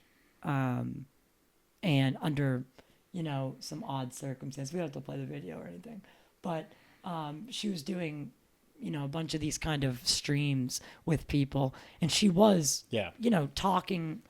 She was openly talking. Yeah. So it kind of starts there, but then it weaves its way through, ends up really making headlines with General McCaslin. Yeah. Right? Yeah. So are you familiar with these people? Yep. So the previous podcast that I did, it was a part. I was a part of my segment was a part of the show that covered General McCaslin, and after watching the podcast I was on after it was released, I saw that they were talking about General McCaslin, and I looked into his case and everything. And what's interesting to know, and what I am gonna, when I go back home and dig into this a little deeper, is I really want to make sure that these aren't just, because I mean, the thing with like statistics and data, like you can manipulate it to kind of like draw any conclusion you want if you're good enough with manipulating that sort of stuff. And I'm not saying that that's what this is by any stretch of the imagination, but what I wanted to know is there a direct connection between all these people and one particular project? That's the thing, because, to say, like, even in, we were talking about the new Bob Lazar documentary, Have you watched that? I have. And, just one of the, like, not even, like, directly related to the subject matter things that I noticed about the documentary was that, like, in the directory for the company that he worked for, there was, like, 3 other Lazars. If you, like, look, like, they cut to, like, an image of the director. I don't know if that's at the Los Alamos National Laboratory. Exactly. Yeah. And there was like 3 people with like the name Lazar, or like Lazar in the name, which I found interesting. So I guess what I'm trying to say is that, there's so many people that work in defense. X amount of them dying a year is bound to happen for any reason. What's going to be interesting to see is how they were related. And, you're talking about some pretty high up people. So, I mean, it shouldn't be hard to find. McCaslin, what's interesting about him is the fact that he oversaw the budget, the black budget specifically, on a lot of this aerospace stuff. And he's working out of Wright Pat, which, long been rumored in the UFO lore to have housed material, because that's where our weapons research lab is. So, where we develop and make those next generation kind of weaponry. Project Blue Book was Project based Blue out of Book there. was stayed out of there as well, which is, again, and there's allegedly this room on Wright Pat. They call it the red room or the blue room. Where, the Roswell material is, where beings are being held. Yep. Philip Corso worked out of there and saw some beings. Yeah, again, your stuff. Oh, yeah. So in McCaslin, yeah, he just, Trump says, I'm going to declassify the UFO files. Yeah. This guy had been not outed, but years prior, remember that WikiLeaks thing? Okay, yeah. Where all the emails came out for the DNC? Yep. In that set of emails were emails between McCaslin and Blink-182 star Tom DeLonge, who is starting to the Stars Academy with guys like Hal Puthoff, Elizondo, Kit Green, former Skunk Works, like the who's who of that world, right? And you just start to ask questions. Yeah. Why these people? Why now? And what do they all have in common? What do they all have in common? Yeah, like you said. I think that's the key to unlock the all current this. thread is black programs. Okay. I think that's the current. A specific black program? We can't get that information, right? Yeah, that's... but at least 2 of them, McCaslin and his research assistant or his science assistant, she is one of them. So she worked with him at his lab, and those 2 are missing. That alone, those 2 warrant some sort of serial activity. Oh, yeah. So, have you ever seen the 3-body problem? No. Oh, man. So the 3-body problem is this science fiction book that was turned into a film. Okay. Or, I mean, into a series. Okay. And essentially what the storyline is, without getting too deep off the course here, is our top scientists in a specific field start to go missing. Yeah. Okay. And it's some alien intelligence that wants to take our planet because theirs is dying. Okay. And again, you look at these things like Project Mockingbird and Yeah. all these things where Hollywood's been used as kind of a soft disclosure of sorts, right? To soften the blow, normalize ideas before Right. they hit the real world. Yeah. So I got to ask, Yeah. what is happening right now? Yeah. Because our top scientists and generals are either they know that something's coming and they're scattering and going into hiding, and some of them are dying, or we have some real issue inherently that they're all going to disappearing. Yeah, I mean, honestly, I wish I knew more about, the series and book you're referencing and how it ties into this. It is concerning. It is alarming. On my personal Facebook and social media, I share this stuff all the time, and it gets some level of engagement. But again, going back to what we were talking about before in the first segment, that is just not really at the forefront of people's attentions yet. And I think that more stuff needs to come out from government officials, from people that have a huge following, more concrete stuff. We're kind of caught in this loop and of we keep punting the ball on this in one way or another. And it's and a lot of people are guilty of that. It's not one person or the other. And it makes you wonder, right?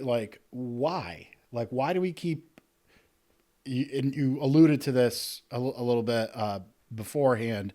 It's with the Epstein files, right? We're going to release the Epstein files. We're going to release the Epstein files. And a lot has been released. I'll give Trump a lot of credit. Biden didn't release anything. Obama didn't release anything. Bush didn't release anything. These files Clinton didn't release anything. His activity spanned the course of many presidents, 5 presidents, right? They all could have released something. But it's really, Trump released more than anyone. Mm-hmm. But a lot of it is redacted. A lot of it is still redacted. And they say that there's still some very important documents that can sort of unlock a lot of mysteries that still loom over us. What really interests me about Epstein specifically is, I think I know where you're going with this. His interest Yeah. in theoretical physics, Yep. anti-gravity, for lack of a better term, alternative propulsions, and his ranch. Yeah. He placed it next to Los Alamos, Yeah. specifically because he wanted to target those scientists. Yeah. Why is a guy like that Yeah. so intrigued or interested? And for me, it's if you got a guy that's able, if he's the one, can we agree that the president is the most influential, powerful, public-facing person? Public-facing, yes. Right. Yeah. Public-facing, right? Yeah. In the world, for If sure. this is the guy blackmailing that guy, Yeah. who's he work for? Right. That's the deep state. And right. why are we not making this connection that maybe the same people that are blackmailing the president are also suppressing this kind of technology to keep the general population, because they see themselves as above us, clearly, with their actions, with children, with even adult-aged people who we don't know what the consensual nature of their what happened, yeah. interactions Yeah. were. But the way that they viewed the common person was absolutely below them. Right. Yeah. And I mean, a lot of this is, still exists only in the land of speculation, so to speak. Obviously Epstein had blackmailing a lot of people. Was Trump one of them? Who knows? But I mean, he's dead now. He obviously can't speak for himself. Is he? Yeah. Well, that's I was gonna say. Yes. Some people think he's not. You Right? see that Palm Beach Pete guy? Yeah. Right. Yeah. I know that He's guy. already got a cameo. Eerily similar. People are paying that. So again, Yeah. problem with society, right? Yeah. People are paying that guy to act do like Epstein. cameos. Yeah. Overnight, he grew 100,000 followers, and I'm like, just blew me out of the water with one day. Yeah, it's disgusting when you think about it, because it's like Our they're society- obviously paying him to act like Epstein, and it's like you see all these, and I'm sure you get them and I get them, like all these memes with Epstein on Instagram and TikTok and whatnot, and he's kind of getting glorified in some ways, and people are sort of pushing this narrative out there that no one's really that upset with what Epstein did, because we all kind of like wish to like be like an Epstein type of figure, like have all these connections with rich and famous people, and it's like I'd be careful there. Yeah. Because we don't want to all be like Epstein. No, I know, but I'm saying that there are attempts on social media. Social media is being used to push that To narrative. dampen Yeah. what he really... Yeah. Oh, okay, I see what you're saying. Yeah, I see. yeah. No, 'Cause right, someone just- might clip that. No. and be like, look, Joe Hoxha wants to be Epstein. No. To be clear, I'm going. What I'm saying is, to your point of they're using this guy, whatever his name is, St. Petersburg Pete or whatever, or Tampa Pete, whatever they call him. Yeah, Palm Beach Pete. Palm Beach Pete. There you go. The reason he's famous is because he looks like Epstein, and the reason he's on Cameo is because people are requesting him to basically act like he's Epstein and give them a happy birthday message. Why would you want to do that? This guy is a pedophile. The same society that allows OnlyFans, Right. but then looks down on the women that exploit the game. And of course we're going, different. Yeah. Let me tell you a little story. Yeah. Ghislaine Maxwell. Yeah. Interesting Now, character. Very, very interesting character.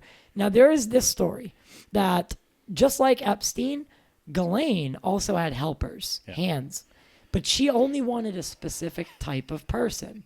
I know. Norwegian. Yeah. Norwegian, like blonde-haired, blue-eyed. And a couple of the guys that were working for her had noticed that after they'd like take showers, the hair would be missing from the drain. Yeah. What Weird does that stuff. sound like? Sounds like some sort of genetic Eugenics. Yeah. Sounds exactly like that. Yeah. And so again, pardon me for trying to see the big picture here. Yeah. But as bad as what Epstein did is, I need to know what else that guy was doing. Oh yeah. You know what I mean? I need, and you know what I mean?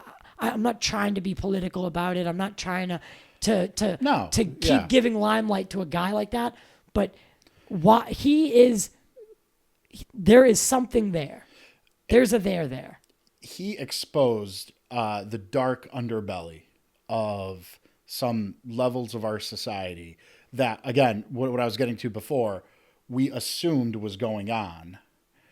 But now, like, we have the proof to, like, as clear as day. Like, a lot of these conspiracy theories that were once conspiracy theories about child sex rings and elites of all levels, whether political, whether Hollywood, whether businessmen, were, all these people, the theories, former theories, were that these people were involved in child sex rings and like satanic cults and child sex rings.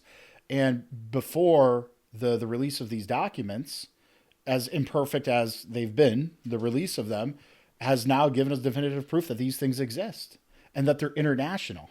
Yeah. And that they're multi-layered, and that like you brought up with Ghislaine Maxwell and her, her background and her father and all that stuff. And it's like, who was really Batman and who was really Robin? It's a bad analogy because Batman was a good guy, but who was really you know, the get lead you. and who was the henchman in that relationship between Epstein and Who's the agent? Who's the asset? and Maxwell, right? Exactly. Right? And But she's just as much to blame. yeah, her father, and then they're the one that, every textbook has their name on it, right? I've heard of this. Yeah. You know, they're putting history into the schools. And it's bizarre to me when you start looking at all of it and you go, wait, what? What is going on? And these are facts. Like, we don't even need to have an opinion about these things. They just exist as facts. Right. And, again, I apologize, but it's something I can't look away from. Absolutely. And, and I have this thing that I've started saying, because I'm a pretty like outspoken person in public, not just in private as well. Like, I don't really have like a demeanor I switch to when I'm like in my job as like a legislator. I like say whatever I want to say, and I post whatever I want to post. And I always can back up everything I post because I always ask myself this question. How did we get to the point in society that calling out the thing which is egregious somehow becomes more egregious than that thing which is egregious? Right. Like pointing to something and saying, Epstein and Ghislaine Maxwell have been abducting children and forcing them to have sex for rich people and with rich people and for their amusement and gratification. And, oh, no, well, you can't talk about that. It's like so jarring to even talk about. Yes, I know it is. I'm going to have to bleep it. Yeah. Oh. Just so it doesn't get, but that's the problem. Yeah. I'm going to have to bleep this just to get it on YouTube. Yeah, exactly. It's crazy. Yeah. And did you see this? This is kind of off topic here, but did you see California's trying to pass this Stop Nick Shirley Act? They did. So it criminalizes investigative journalism. Yeah. Specific. It's fucking crazy to me. Yeah. It really, and it makes you wonder. What timeline are we on? Well, and that's the thing. I mean, if it looks like a duck, if it quacks like a duck, at some point you're going to have to say, well, there's probably a strong possibility that this thing is a duck. And what I mean by that analogy is that, like, if it smells like corruption, if it sounds like corruption, if it looks like corruption, that probably means your government, certain elements of your government are acting in a corrupt way here. Mm-hmm. And if you're shutting somebody down like Nick Shirley, who I know very little about, I know that he was the guy from Minnesota exposing the Somalian daycare fraud and stuff. And it's like, okay, he exposed something that was a crime. And it's like, if he's going around and he's trying to expose things and he falls flat and he's going after something where there's no there, then that will also come to the light, and people will say, well, he was wrong there. He went after some things or some people or whatever that were innocent. So, he but gets he's points. Still protected by a Second Amendment right. First Amendment. First Amendment right. Sorry. He may use the Second Amendment to protect his First Amendment. Woo! Guns on the mind. Oh yeah. Where's your mind? No. So and by the way, shout out Nick Shirley. Keep doing what you're doing, kid. Yeah. You're 21. Is he really? He looks older than that. You're 21. Yeah. Are you kidding me? Yeah. Like the change that could be brought. But what he's exposing, again, I always have this like full circle when I bring something up, because if he's able to find billions in waste, fraud, and abuse. Yeah. You don't think that the black programs, Lockheed Martin, that they're not also charging $800 for a nail? Yeah. Oh, yeah. That stuff was happening a long time ago. There was actually a famous case. I mean, you may vaguely remember this because we're around the same age. During there was some sort of like audit done during the either Afghanistan or Iraq war. And there was like a company that was like selling like the Department of Defense like special washers for like $100,000 a piece, like a washer, right? Like, I don't know how special a washer can get. Maybe it was made out of like element 115 or something. I don't know, but for like $100,000 a piece, and like they were getting away with it for really long until they finally got busted. And it's like, I'm sure there's tons of those types of stories, and that's not the sort of like fraud that Nick Shirley's going after per se. But like, I'll even give you an example with Connecticut, and this isn't technically fraud, but like in the budget, there's, we're all familiar with the term pork spending or pork barrel spending, where, politicians, up. exactly, will throw all sorts of stuff for their districts in a budget. In Connecticut, we call those rats. Whatever. It's a more fitting term, actually, I think. It sure is. And you'll look at all these things, and individually, they're anywhere between $200,000 to $1 million. But when you have hundreds of them, they add up, especially in a small state like Connecticut. And we have a lot of money. We're a rich state, parts of the state. But you're now fighting that because you're like, oh, wait, where is all the money? Yeah. But here, and let me give you some examples. So look, this is how ridiculous it is. And it's going to be really hard to believe. But if you look at our last budget that we passed, in there is money for a club known as Jeep Owners of America. Like literally a recreational club, like a club of Jeep enthusiasts are getting taxpayer dollars. There's ethnic-based organizations, Indian Americans, Bengali Americans, all sorts of things. Wonderful people. I love the Indians. I love the Bengalis. But you shouldn't be getting taxpayer dollars to throw your festivals. You raise the money, raise the money and throw your festivals like everybody else does, Literally. But you could track it. You could see who is advocating for certain groups. All sorts of LGBT groups that are getting money, all these things can exist, but why are you getting taxpayer dollars? And then when you add them all up, Tyler, it's all like, it's like millions of dollars, millions and millions of dollars. Yeah. And that's just the low hanging fruit. The stuff that's like ingrained or like webbed in, other departments and under other bills and things like that. That's where the real like juicy end of the wasteful spending is. Yep. Even if it's not to the level of something that would be classified as corruption, it's still wasteful spending.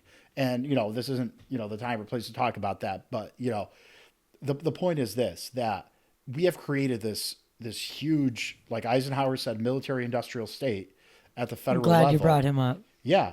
And that it's only gotten bigger and bigger and bigger.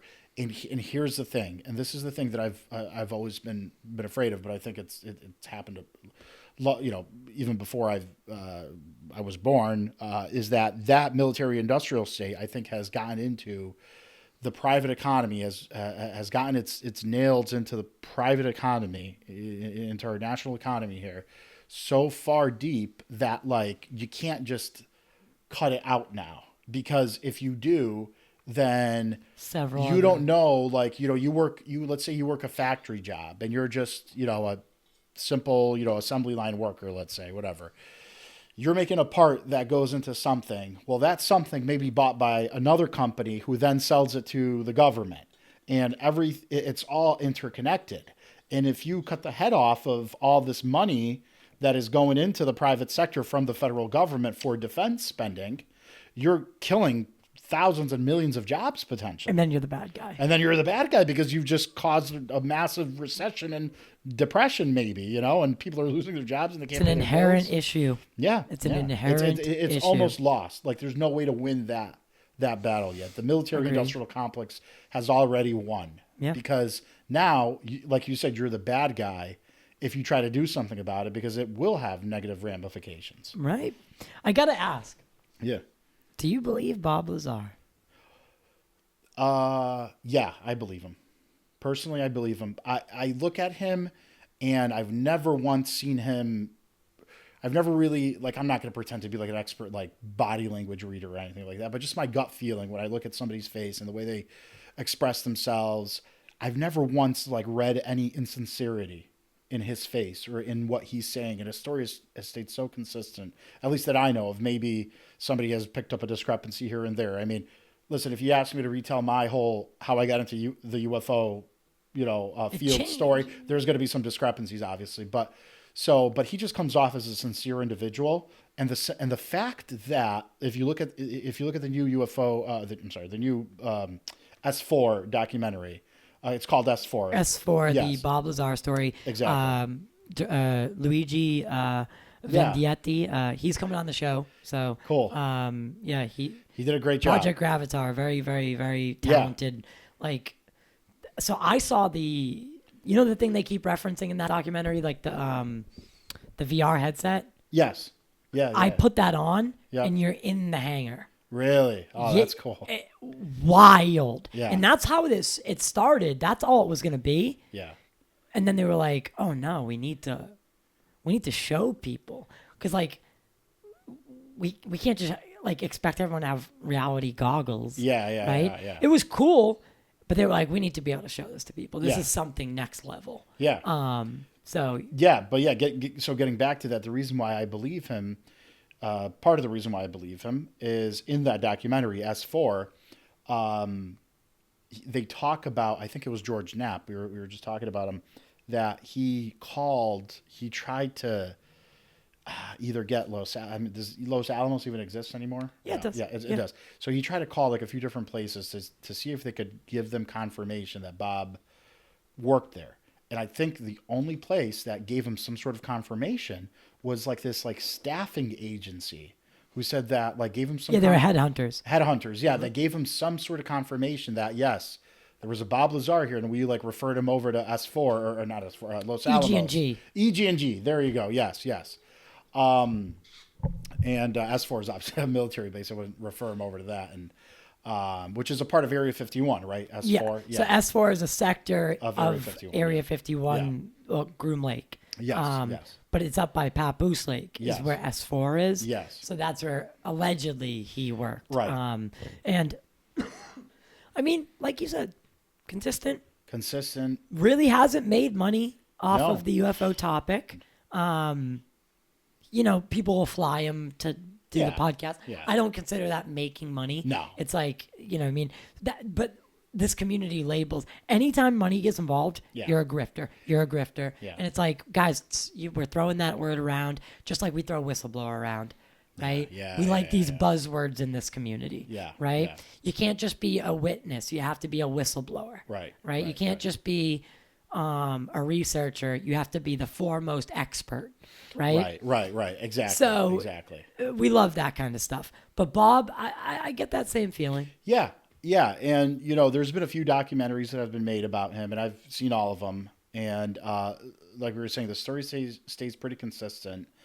And with this latest one, and I found this to be really interesting. And I suppose it's something that, you know, can be explained, or, you know, if anybody wanted to sort of doctor this type of thing, they could. But at the end of it, and you've seen the documentary, they show like where the hangars were supposedly, and they did something with the lighting, and once they like dimmed it down enough. Yeah, I was gonna say, can you bring that up? Yeah. Look up Yeah. Look up S4 Bob Lazar. Damn, what would we look up? It was Bob Lazar, S4 Bob Lazar aerial photos. Yes, the hangars in the mountains. So what? And I'll tell the story. So during COVID, someone got. Yep. No, these aren't them. Oh no. No. Yeah. Well, while they're pulling that up, you'll see it. It looks like a brown grid. Yeah, and then when he did something with the contrast on the photo, and it exposed the brown grids, the four hangars. Keep going. Yeah, I don't. Keep looking. Yeah, these are like maps. We're getting there. We're getting there. All right, I don't want to waste too much time. Yeah, I'll but- overlay it. Yeah. But there's these pictures that show, and when during COVID, a private pilot got clearance to fly over the base. Okay. And he had a powerful Nikon with him. He knew exactly what he was doing. Yeah. Right? And they granted him access. Yeah. To fly over the base. And he just tick, tick, tick, just picture after picture after picture after picture. Yeah. And he put them all out. And then no one ever saw anything. Right? Because it's meant to blend into the side of a mountain. Exactly. And It's that's, meant to be hidden. Yeah. And they discover all of a sudden that, you know, if you adjust the contrast, all of a sudden you make out this, you know, 6 hanger, and the first one's bigger, just like Lazar described. Yeah. Because that was where the sport model was. So it was interesting. And then there's all these tracks in Papoose Lake. Yep, I did see right? that too. And Yep. they say there's nothing out there. So Yeah. why are all these tracks out there? Why is there one road out to Papoose Lake, a dry lake bed? If there's nothing out there, Yeah. so all these questions are raised. Yes. I will say. Yeah. So you believe Bob Lazar? I do. I think I believe him. He comes off very sincere. I think he even says at the end of the documentary that if he could go back and never talk about this, that he would do that, and that this has caused nothing but grief to him and his wife and his personal life, and and it's funny, like when you look at the things that they like try to like smear him on, it's like, no record of him here, no record of him there. Listen, if and I've spoken to government officials at that level, if the government wants you erased, we saw what Stalin did in the Soviet Union. Why wouldn't the United States government have the ability to like remove you from like records in schools and things like that, especially pre-digital age, right? Where things are only on paper, and paper could be our friend and could also be our foe. In the sense that it makes it easier for those interested in erasing you. It makes it that much easier, but also friend, because a physical copy of something could be in the possession of anyone, whereas something that only exists on the internet can be deleted, and once it's deleted for everyone, unless you've like downloaded an image or something like that. But like, and that's where like he had like a newspaper that mentioned him in the sort of like the employee It directory. referred to him as a physicist at Los Alamos National Laboratory. Yeah. And that was the article that Ed Teller was reading when he was it Ed Teller? I'm right here, right? Ed Teller was given a speech. Okay. And that's who ended up referring him. Oh, okay. Yeah. Am I right? I believe so. Okay, because I'm Yeah. like, am I crazy? Well, it was Ed Teller that was giving the speech, right? But that's interesting. Do you have a favorite like UFO case? Favorite UFO case? Like one that when you hear, you're like, yep, that one happened. I don't know if it's my favorite, but it's the one that I reference a lot because I always try when I talk about this subject to a normie, right? Like me and you, we're not normies. Yes, yeah, we but are not. There are plenty of normies out there. The one that I try to use the most, and I've used this with journalists that have called me from the AP, journalists that have called me from local publications and things like that. I'm like, just look at this one case. If you don't believe anything else, but just look at this one case. Arizona, the lights over Phoenix, 1997. My man. You look at this one case. You had thousands of, probably the most widely seen UFO sighting, single UFO sighting ever. 27,000, 30,000 people witnessed this. And there's recordings of people like giving their, eyewitness testimony from all walks of life. And then the very next day, the governor of Arizona, Fife Symington, gets on stage and has one of his staffers dressed up like in an alien costume. And trying to make a light of the situation, as is common. And then 10, 15 years later, guess what? He goes on camera and with James Fox. Yeah. With James Fox. Is that who it was? Yep. And he fesses up that he saw it. He not only did he see it, but the reason why he chose to cover it the way he did was because he was so stunned at what he saw that like almost like his fight or flight kicked in, and he was like, but not fight or flight, like make light of it or give it life. Giving it life would be talk about it in a serious way and really tell people how you felt, which was that he was astounded the same way everybody else was that witnessed this, but he chose. And he's a pilot. He's a pilot, and he was right? the governor of Arizona. Yeah, so he was like trained in like knowing flight, what flew and what didn't. He was like that. Smart guy. He called it a spaceship. Yeah. He's like, that was a spaceship.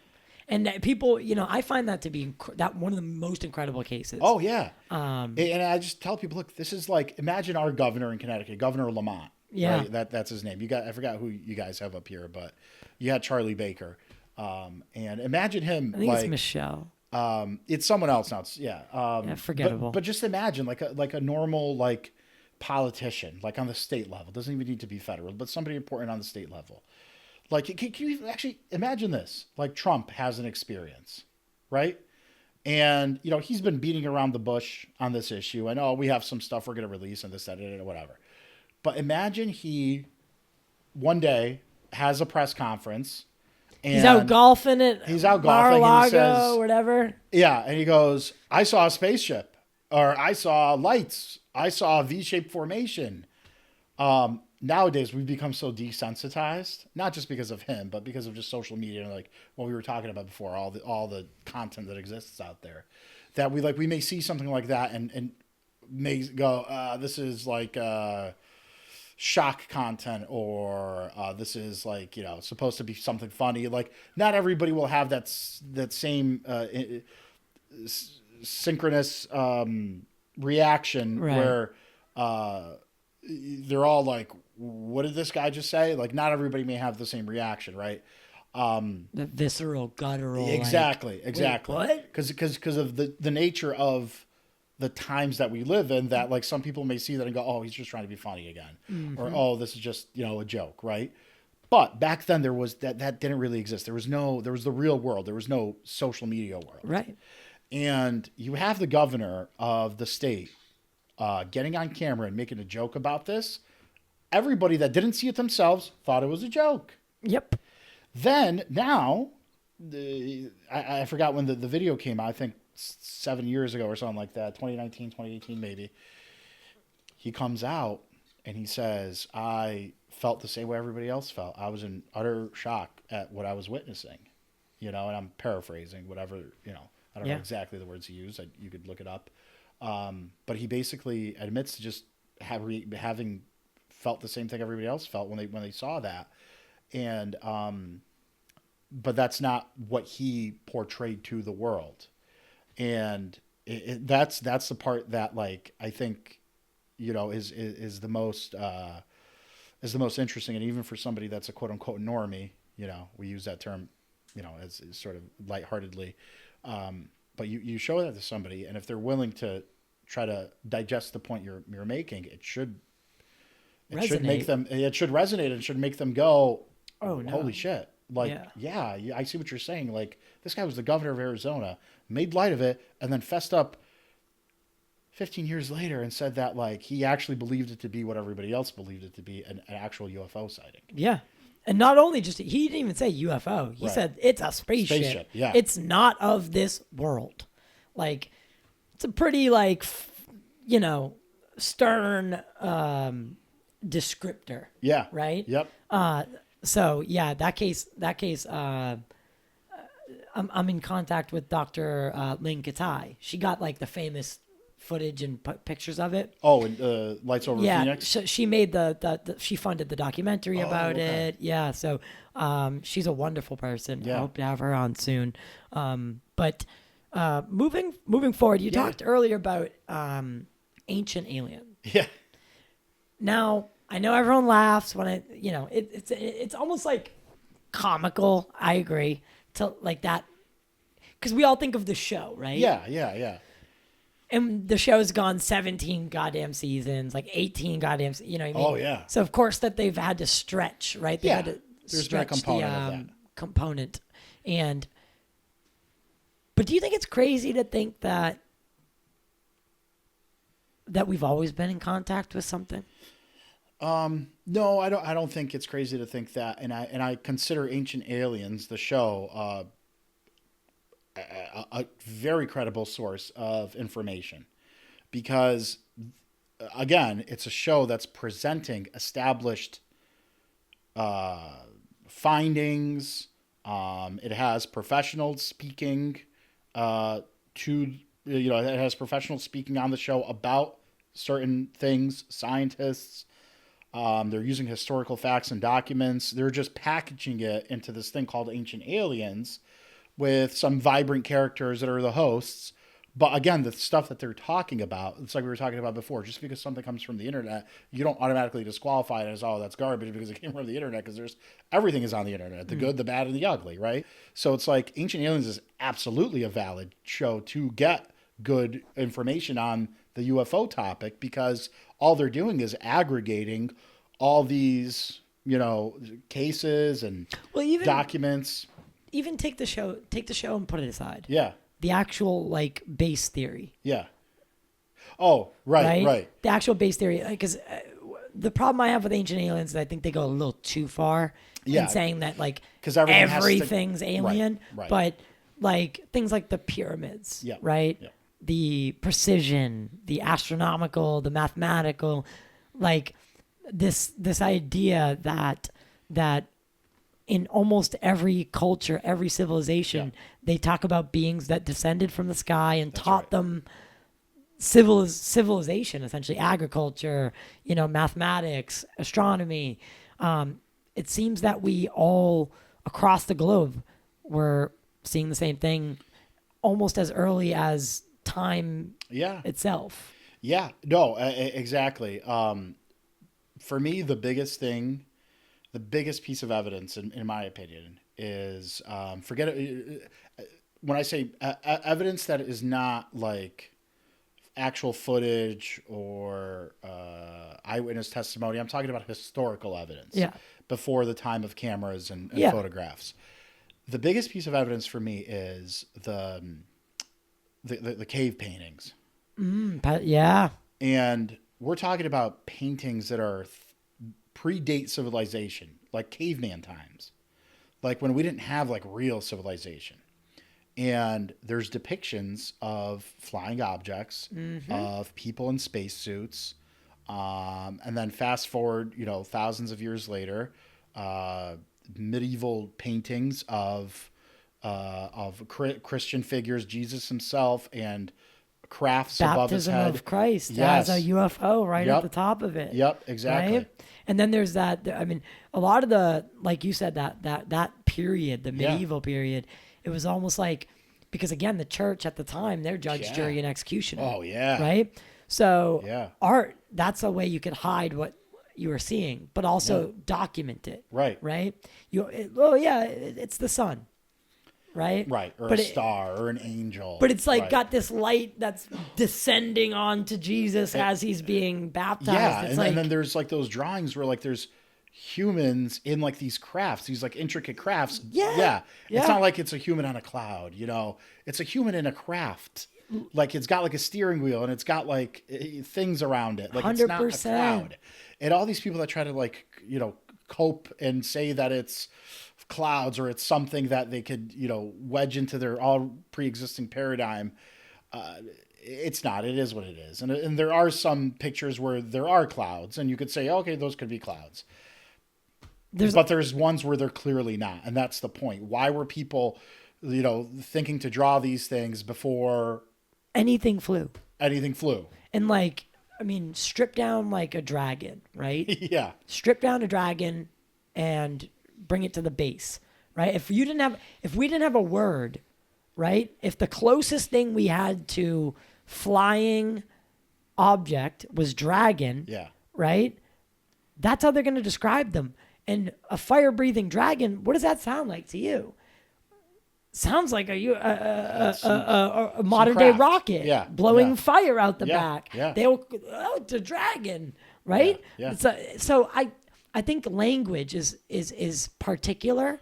Yeah. And again, I think with improper translation, a lot can get lost. So that's why I do think like some of these tribes that are uncontacted, or like the Dogons, where they, that's really interesting. I love that one. We'll have to have another. Yeah, we'll have to have another, some specifics. Yeah. Yeah, because I see we're coming up on time here. Is there anything I didn't ask you that I should have? No, that's pretty much it. I think we covered everything. Covered a lot of ground. Oh yeah, Epstein. What's next? Yeah. For you, and what do you want to see happen as far as disclosure? So yeah, that's a good question. And one that I don't know the answer to. Honestly, I don't know if we're ready for disclosure as a society, as a race of.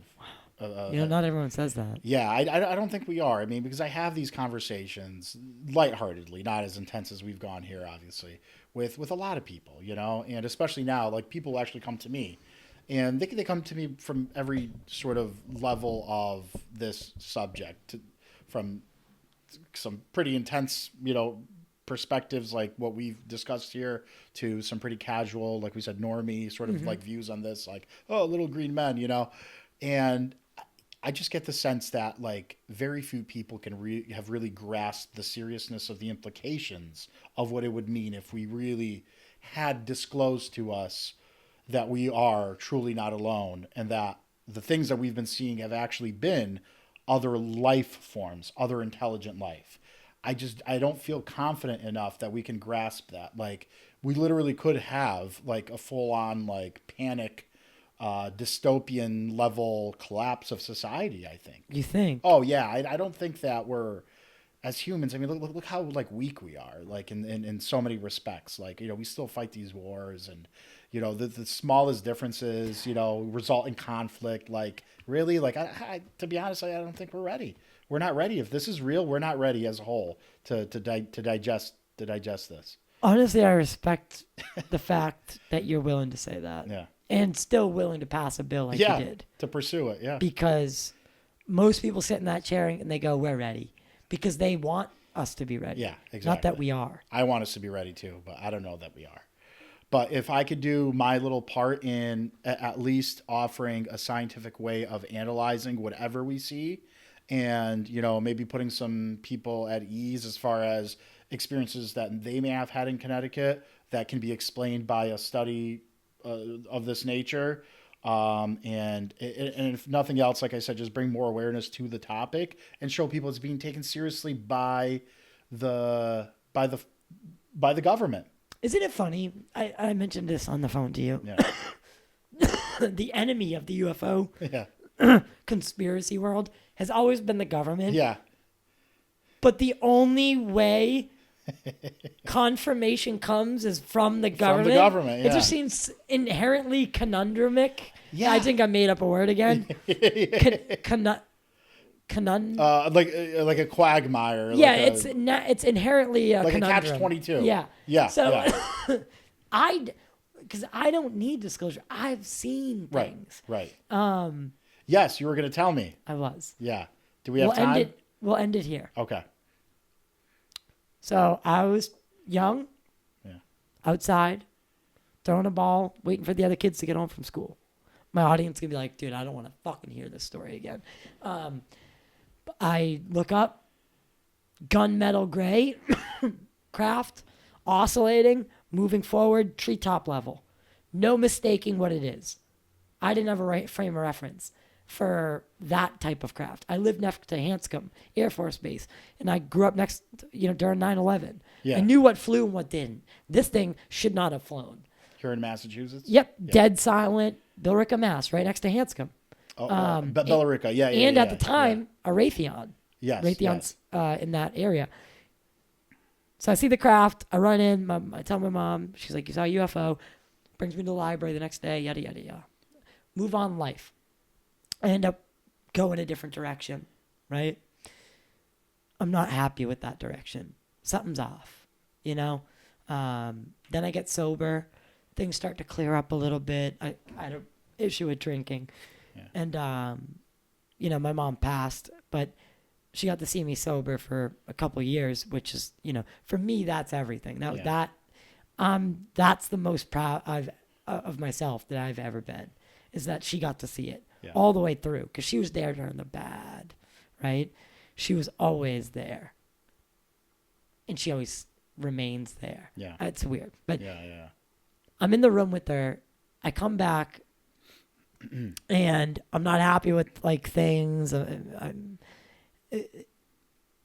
in the right place. She's like, she knows podcasting's she's like, you found it. What makes you happy? Yeah. She saw it lit me up, but she's like, you'll find the top, because she knew I wasn't happy with what I was talking about. Yeah. Right. Inherently, she knew what path I was supposed to be on. It's this one.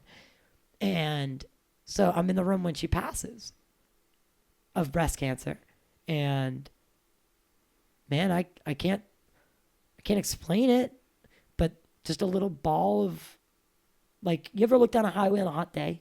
Yeah. That. Yep. Like a dispersion. mirage effect. Yeah. So a soft, the 8 ball. Yeah. There. Yeah. About that size. It's hilarious. The 8 ball size of that just crosses my field of vision and hooks an L So I saw it. It wasn't like something like in my eye that, like you get those floaties. Yeah. It wasn't one of those because this thing turned. And then I saw the depth field.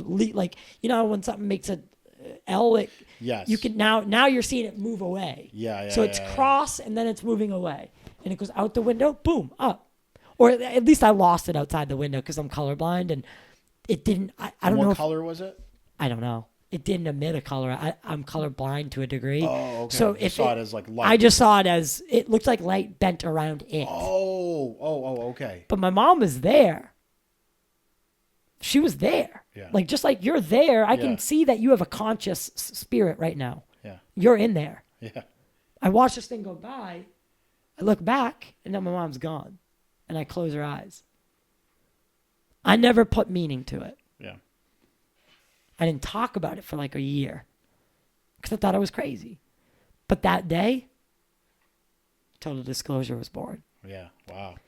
I held her hand and I was like, I will find out. And I feel like it was her last Yeah. get on the right track. Yeah. Boom. So she was the common denominator in both of my experiences. Yeah. So it's weird, like the dichotomy of like what you went through. Yeah. Right? Not saying your mom just brushed it off. Right. My mom almost embraced it. Yeah, definitely. Right? She handed me Whitley Strieber's communion. Like, Oh, really? she was that girl, right? Yeah. Took us to church one time, brought us out, and she goes, "You guys want to go back?" We said no, and we never went back. Oh, wow. Yeah, she let us go. Decide your own journey, yeah. So wherever she is, she's the highest picture in the studio because she's always I see always that, there. Her ashes are up there as well, and she's always right here. I've brought her into Congress, Yeah. the halls wow. of Congress, Yeah. to watch UFO people testify. Yeah. We've done some amazing things together post-mortem. Yeah. And she's the light that guides my That's good. Yeah. guide. She's my North Star. Yeah. My North That's Star. awesome. Yeah, that's So an amazing story. where can people find you? Where can people keep up with what you're doing? Oh, yeah. I mean, so you could find me on like Facebook. Just Joe Hoxha? Yeah, Joe Hoxha on Facebook. I'll put the links in the description. You could email me. I would love to get actually emails on my legislative, like through my legislative email, because that way, it's like an official. You're reaching out to me in my official capacity, and I can use that as. And we can put that fuel. email out. Oh yeah, of course. Okay, It's public information. It's joe.hoxha at cga.ct.gov. So for those international listeners, the .gov makes it like totally legit. Yep. So if that's how like I'm actually working with in government. Yeah. I will put that link in the description below. Yeah, please send me emails. Anything coming up that anyone should be aware of? So the bill will pass because, and I don't want to jinx it, but because like I said, it's an appropriations bill. It's basically going to get baked into the budget. Okay. And the budget's going to pass because it's the budget. It's how we fund the government. So we will have this money. We will spend it. So we may create a website. We'll probably definitely create like I'm working with a group called the Disclosure Foundation. They're a non-profit. I am very familiar. Oh, okay, good. They're out of Connecticut. A couple guys, reached out to me, and I see. That's ironic. You really? It's just I'm very sorry, I ironic. forgot to mention that. Yeah. Yeah. So they're going to be taking up a piece of this endeavor, so to speak.